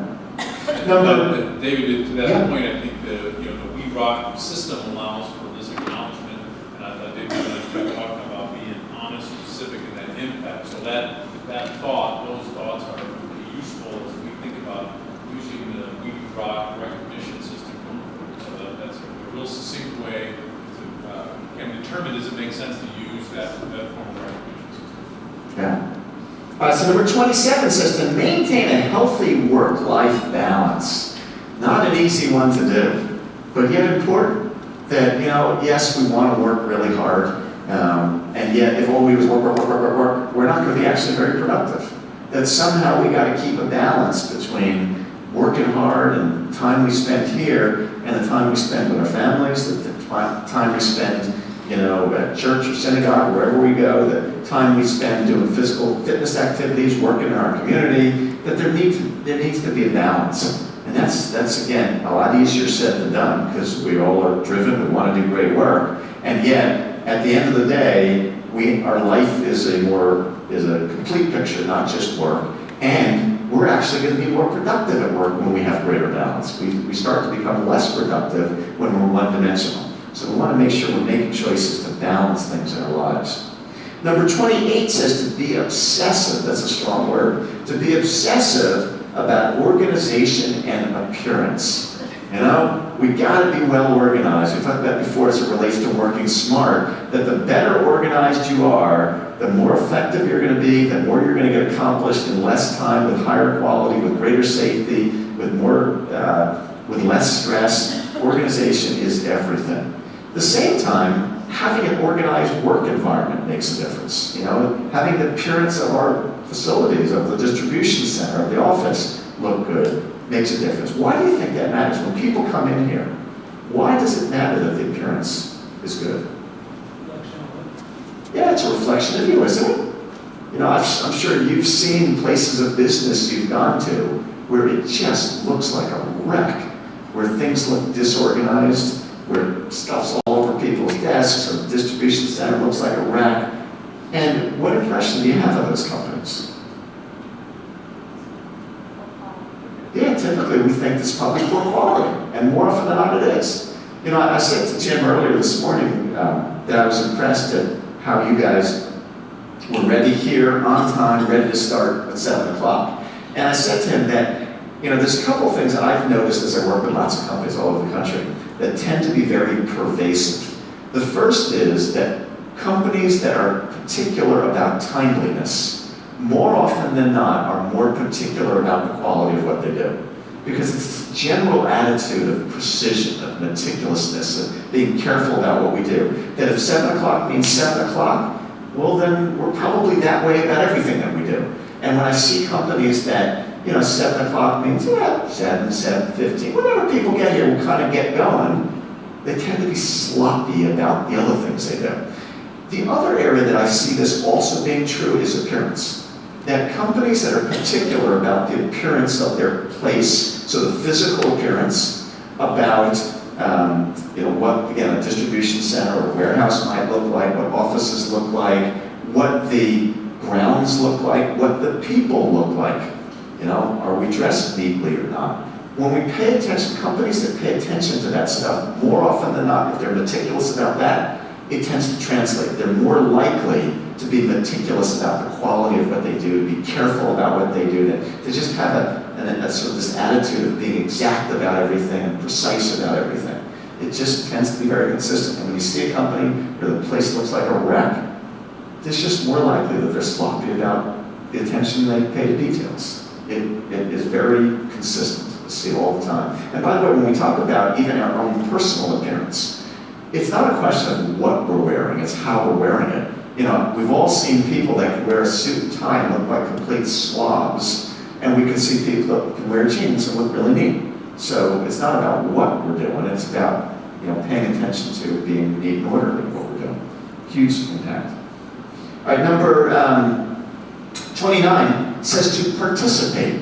That means, be involved in the things that we're doing. Be involved in, if there's a company event, participating in that. If you're in a meeting, contributing your thoughts and ideas and participating. If we're doing a fun event, participating. The more you participate in the things that are going on here, the more you're an active part of the Field family, the more you're going to be, feel connected to your teammates, the more you're likely to work as a team, the higher quality we're going to do. So participate in things.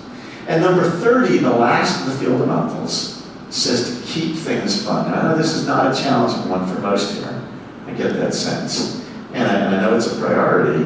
And it's an interesting one because, we've been talking about all these somewhat serious things like, making quality personal and getting clear on expectations and acting with integrity and being a fanatic about response time and delivering extraordinary experiences and service, legendary service, all this kind of like serious stuff. And then we have this like, keep things fun? Like, how did that get on the list? Was that like a mistake? Why do you think that's on the list? Why is that there? What do you think, Wendy? We always have a phrase here that we work hard and we play hard. Yeah? We work hard and play. Well, why? What does it matter? Does it? Why do you think this made the list? Goes back to a life balance. Yeah, so some of it's life balance. What else? What do you think, Chad? Why is that on the list? As you work hard, you tend to build pressure, steam, skills on that. Yes, it's a way of letting out steam, yeah. Builds camaraderie between the team. Builds camaraderie, sure. I think when you enjoy what you do a lot better also. Yeah, interesting point Josh makes. When you enjoy what you do, aren't you more likely to do it better? Yeah. You think of it this way, a couple things I think of. One is, most of you probably spend more of your waking hours with each other than you do your family, right? For better or worse. Some people might be better. But the point is that if you don't most of the time look forward to coming in and enjoy the people you're hanging around with and the things you do, you probably shouldn't be here. It's not very healthy for you. Now, of course, that doesn't mean we don't have some days that are stressful or difficult or challenging, but if most of the time you're not looking forward to coming in because you enjoy it, it's not a good place. I think secondly, to Josh's point, we certainly know that if you're having fun, you're just more likely to do better work. If you're happy and you're enjoying yourself, you're going to do better work than if you're miserable and you can't stand what you're doing, you can't stand the people you're hanging around with. You're certainly, to some of you said, you're going to work better as teammates if you enjoy each other and are having fun. I think there's also an issue of perspective, that sometimes, particularly in companies where you care a lot about what you're doing. And if you didn't care, it wouldn't be such a big deal. But if you really care about what you're doing, the quality matters to you, sometimes you can take yourself too seriously. Sometimes we just get all caught up like it's all life and death. And sometimes we have to just be able to step back and get some perspective. And remember, at the end of the day, most of what we're doing is not life and death. And we got to be able to laugh. And all you need to do is turn on CNN for about 5 minutes to get perspective. When you see the bombings going on in Turkey and throughout the Middle East, and you see the flooding that they had in South Carolina last week, or the shooting in the school in Oregon, or all the other crazy things going on around the world, and you realize, what? If somebody didn't get their shipment on time, that doesn't really compare to shootings in Oregon. Now, that doesn't mean we're not trying to do everything that we can do to make it happen, but at the end of the day, we got to step back and keep perspective. Remember, we got to laugh and have fun.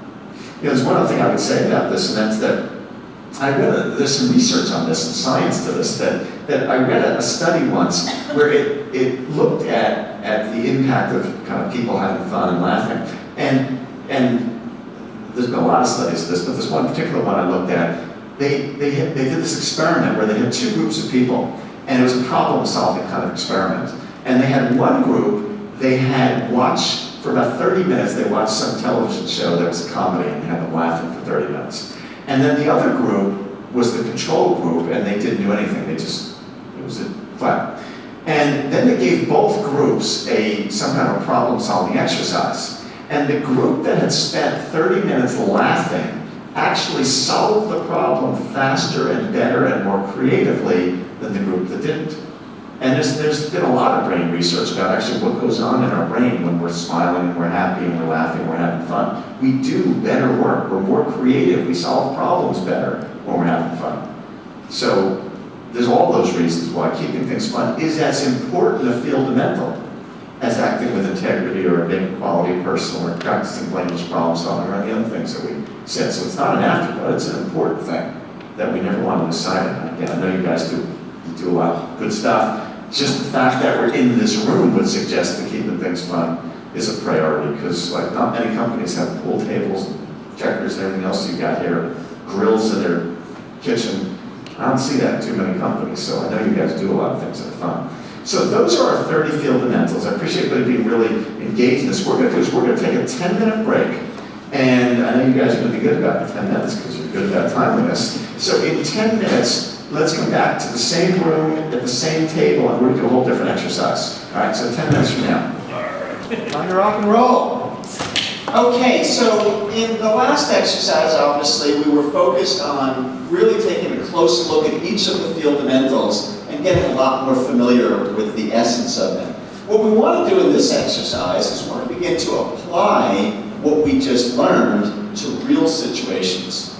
So here's how we're going to do this. I asked the leadership team to put together a series of scenarios of typical things that are just pretty normal around here that could happen.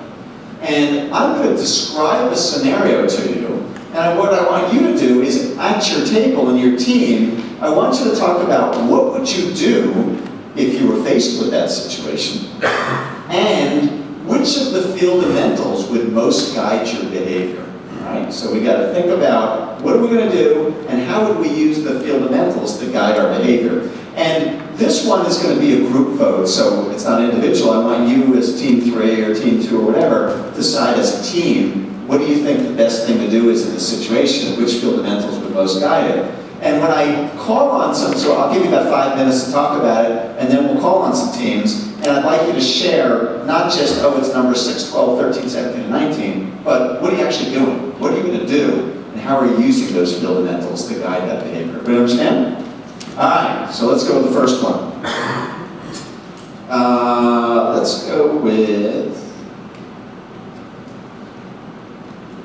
as a fellow team member and coworker, you notice that another member of your functional group can regularly be found, quote, someplace else. For example, the kitchen, the restroom, the great room, the parking lot, distribution center, their car. But they can be found someplace else, which often leaves you to pick up the slack.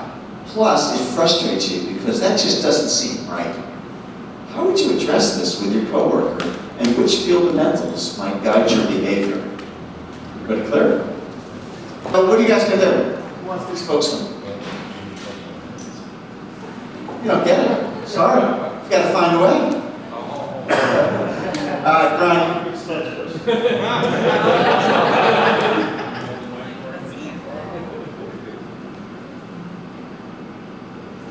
What we're supposed to So how would you handle this situation? what we're supposed to decide this as a group. Yeah. We didn't get that far. Give me your best thoughts then. Well, if there's a team member often, found someplace other than where they should be, and left to pick up their slack, I guess basically I would speak candidly, in a way it's professional, to correct the scenario. Okay. Any other Fieldamentals you think might come into play? Teams helping you here. It's good teamwork. Okay.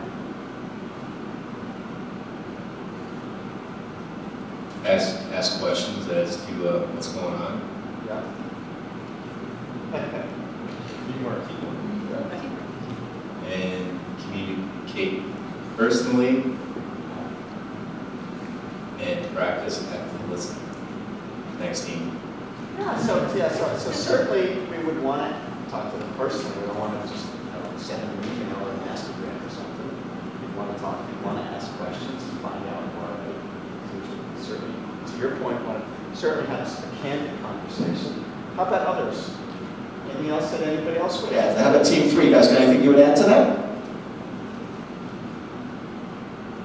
Go ahead, Chris. What else would you guys add?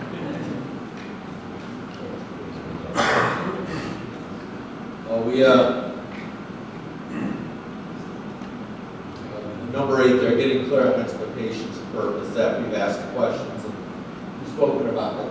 Come up with what you expect from them and what they expect from you. Sure. Yes, again, some clarity about those expectations might help. What else? Anybody have anything else you would add to that? Go ahead. So I had number 25 as a closing, just to say, you know, after you spoke to them candidly, and then we also had number 11, which is practice the blameless problem solving. And then number 1, to also include the act with integrity.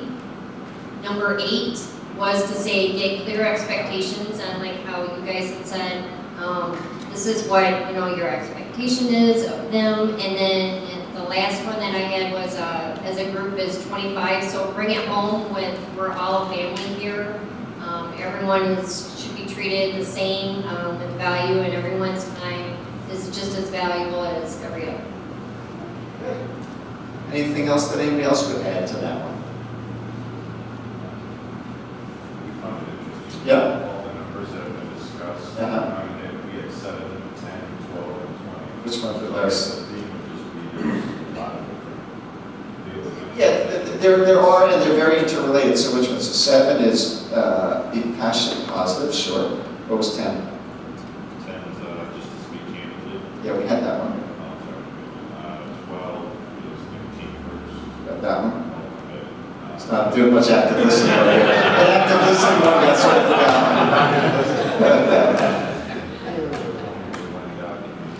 Yeah, we had that one too. All right, good. So, one quick tip that I shared with the other group when it comes to coaching people or having candid conversations. One of the things I found is that if you say to somebody, you know, hey, here's my expectation, you know, you need to be here on time or whatever, which is accurate and candid, it often, the person doesn't own it the same as if you learn to ask questions to help them to come to conclusions on their own. So for example, if I were to ask the person, so how do you think it affects the others on your team when you're not here? Well, yeah, I guess, you know, let's put them in a bind. How do you think that affects, you know, our ability to work together? Yeah, I guess it makes it tough. What responsibility do you think maybe you might have here? Yeah, I guess I really should show up. If they can say for themselves what they need to do, they're more likely to own it and take it on than if you just tell them, even if you're accurate, and even if you're doing it in a nice way, if you just tell them, here's what I need you to do, they'll own it more if you ask them questions to help pull it out of them. So just a quick suggestion, things like that. All right, so let's do another one. This is an interesting one. So, where's the that down? You discover that, yeah, this is one. You discover that the parts we received last month from an Asian supplier may have a 20% chance of failure in the field. The parts have already been shipped to the customer and are in finished product. The risk of failure is pretty minimal. The negative exposure to field and the cost implications are pretty significant. What should you do, and which Fieldamentals would guide your behavior? So let's go with group 6. What do you guys do in this situation? Sean? You're the man. You're the man. Actually, I just had this scenario after we went to Washington. Okay, so you're familiar with this. So first I acted with integrity. I got figured out the problem, brought it to Doug's attention, all the numbers. I was diligent. Let's see. So when you said you acted with integrity, what did you do that you're saying was an example of acting with integrity? I guess I did, but it was not hard. I watched it fail. Obviously, it was all bad. So make sure you're talking to the microphone. Talking to the microphone. It's not realistic. I can hear you, but everybody might not be able to. You're a DJ, you know. So you acknowledge that what the situation was. Okay. What else did you do? Come on, teammates, help them out. I honored the commitment. So what did you do to honor the commitment? I got in touch with, as I was saying, brought to their attention that we were having problems. We got the problems addressed immediately. Got the problem solved quick. Got, the correct product. See, I don't know the numbers. Like 13 with being a fanatic about response time. Yeah. 13. Ask about it. Okay. So what did we actually do? We got on we switched out the parts. Correct. Switched the parts off. Luckily, it was all in one area, so I didn't have to go searching for it. It was all one complete lot, one sitting area, so I took out the whole lot and got the new lot, filled it up. How about other things? Anything somebody else would have? Go ahead, Jack. On our speed round. Yep. It was a speed round. We learned from our first experience. We ran out of time, so we went one by one quickly, and we identified whether it was driving behavior, what we did about it, 19 of these that applied. Okay. So, I guess noteworthy is the integrity and acting like an owner and being candid, but also practice blameless problem solving when you're meeting the customer. So what would you do to practice blameless problem solving? Tell me more about that. First of all, solve the issue with the customer first, candidly, quickly, and then look at our internal processes to see how we can improve that. So that's really back to the process improvements. Yeah, it's an important point that Jack is raising there is, okay, we've got to fix the darn thing. We certainly want to be a fanatic about response time and we want to be people of integrity and let's just get it solved. But then we should somewhere in here go back afterwards and say, that was interesting. I wonder how that took place. What do we learn from that? What should we do differently in the future to reduce the chances that we find ourselves in that spot again? That's an important component of this that we never want to forget. Yeah. Anything else somebody would add to that? Go ahead, Chris. And I think with all this together too, we provide legendary customer service as well. Yeah. I know that if it was my customer and Field did that for me, I know that you wouldn't lose me as a customer. I'd earn more respect for you because there's a 10% chance I could fail. But you guys went above and beyond to make sure that it was correct and make sure that our customers were safe. Everyone was safe. So I think that would be a good one. Yeah, that's a good point. And it reminds me of, when you have a situation like this, there's an opportunity that presents itself to be legendary. Anybody familiar with, there's a customer service principle sometimes, that's sometimes called recovery. Do you know what recovery means in service situations? Anybody know what that is? So what that refers to is, when we have a problem, we have a unique opportunity to really go above and beyond and do something unexpected, really do something legendary. That doesn't exist if there's no problem. So go back to my restaurant story I was telling you earlier. If I go to a restaurant and I have a totally satisfactory meal, I mean everything is exactly what I expected, I'm perfectly fine, how many people am I telling about that? Not many. But let's suppose I go to the restaurant and when you're finished, they say, so, how was everything? And they're usually not even listening. But if I answer and I say, well, to be honest with you, I think it was very good. When the meal came out, I thought it was kind of cold. I didn't think it was really that tasty. And if they stopped and said, time out, and they called the chef came over, was the owner also, and said, hey, I want to apologize personally because we take a lot of pride in what we're doing and you deserve better than that. Here's a certificate. I'd like you to come back on the house, and I want you to call me personally because I want to serve you myself so that I make sure you get the kind of meal you deserve. How many people are you telling that story to? A lot. Now, here you had a bad meal, but because of how they responded, you're telling everybody, and yet if you had a perfectly satisfactory meal, you're telling nobody. So when a problem happens, there's a tremendous opportunity that gets created to blow people away. Because what's really happening is when the problem occurred, they lowered their expectations. They now think, I thought those field guys were good, but they're really not that good. So now there's lowered expectations, so we have an opportunity to blow them away and doing something exceptional. And that opportunity wouldn't exist if everything went well. Now that's not to suggest that we should cause problems just so we can create opportunities. But when the problems occur, you got to look at that and say, yeah, this is a chance. I got a chance to shine now. And this is one of those kind of situations. Yeah? Anybody else have anything you would add to that one? Let's do another one. Thanks for that one. Our team talked about being a subject matter expert, that if there's a 20% likelihood of failure, we don't know why.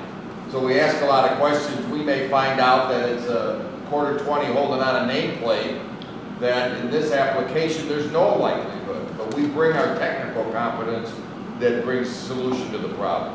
That's a good point.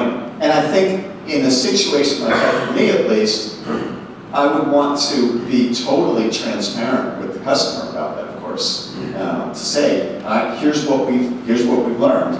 Here's what the risk is. Here's what the options are. Because they may end up saying, hey, yeah, it's a nameplate. I don't care. Whatever's a name. Or they may say, no, it's a big deal. But I want to be really transparent, giving them the information to be able to make the right decision. But good point. All right, let's do another one. You overhear a conversation at lunch that ends up becoming very critical of some impending changes within the company and those responsible for the changes. How might you intervene by using the Fieldamentals in a situation like this? So you're at lunch, you overhear some coworkers, some teammates, and they're complaining about how stupid this dumb change is. I don't understand why we got to do this thing. I don't know who thought this was a dumb idea in the first place. How might you respond to a situation like that? And which Fieldamentals would you use? Got this whiny employee, teammate, coworker. What are we doing? Team one. First, we want clarification. Is the new thing actually still good or not?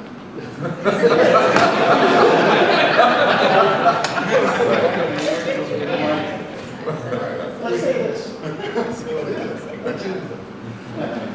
Okay, we would be passionate, positive, ask questions, practice active listening. We would hear what they say, their answers.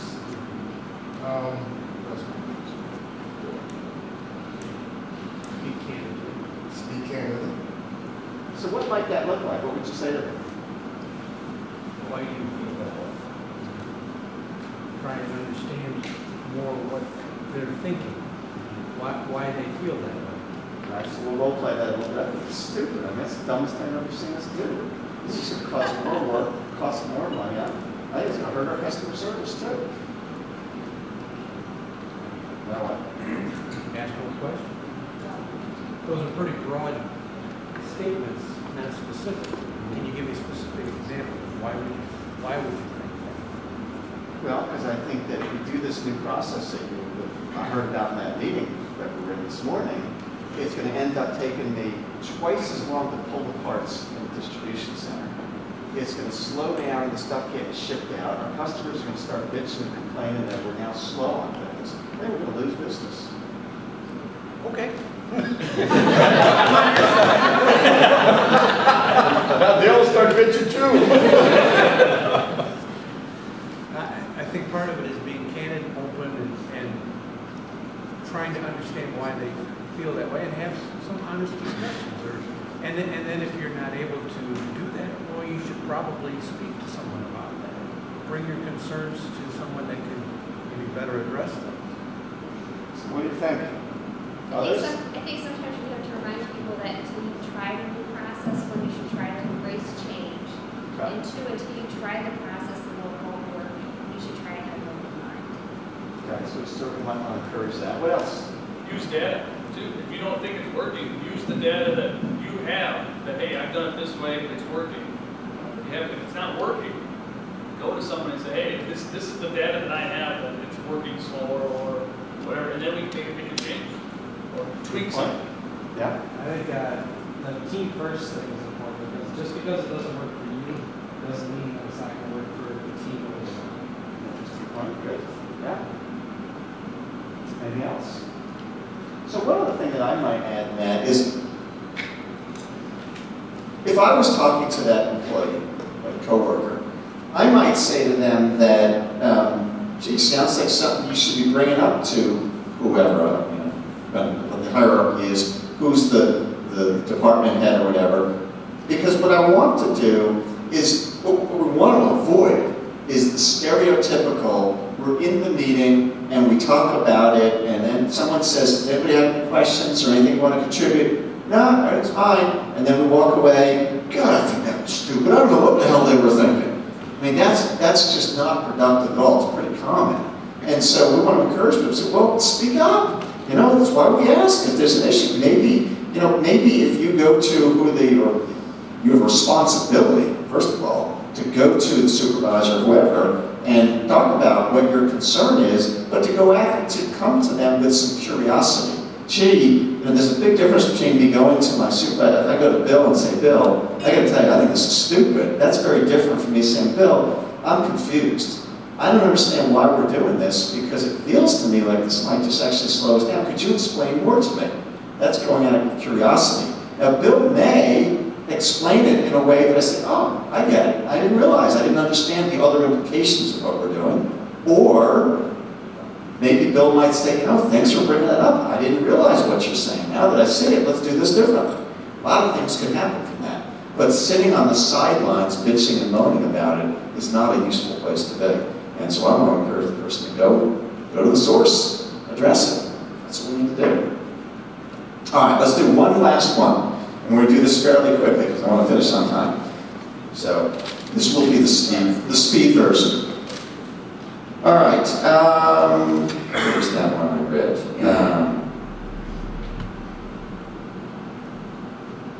There it is. Even though it isn't your account, you end up with a phone call from a desperate customer who's in a panic because a 10,000 piece order that shows it was received in their facility yesterday can't be located. And the customer is facing a line down situation. What would you do and which Fieldamentals would guide your behavior? Put in this kind of situation? All right, what are you going to do?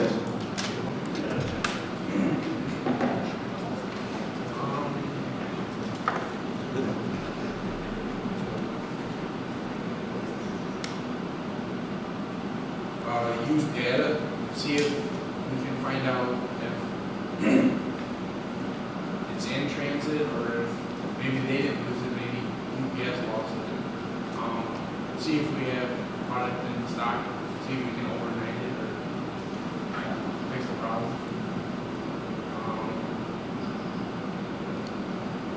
So let's say UPS lost it. All right, we're just going to let them know that UPS lost it. No, we're gonna see if we have it in stock and see if we can ship it next day air or even if it's closed right over that day or so they're not online. So what's that an example of? Legendary service. Sure. What else? Find a way. Yeah, it's a big part of find a way. Just figure out a way to get this thing done. Yeah. What else, you guys here? Anybody else? Rachel, what else are we doing?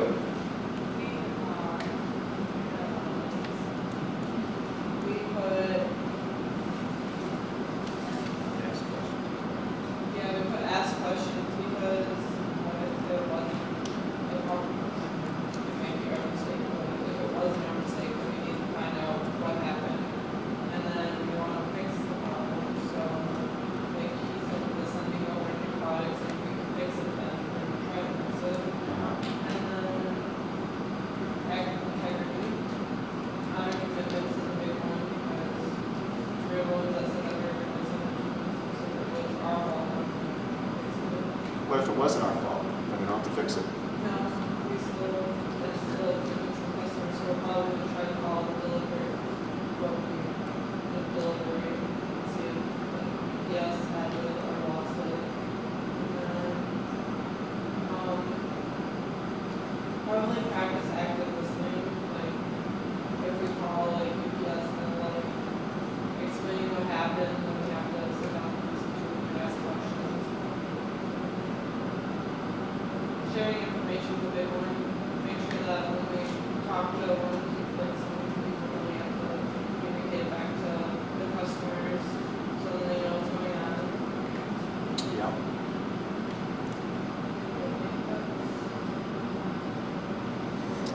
group have anything to add? Good. How about, what role does getting clear on expectations play in this, do you think? Anything?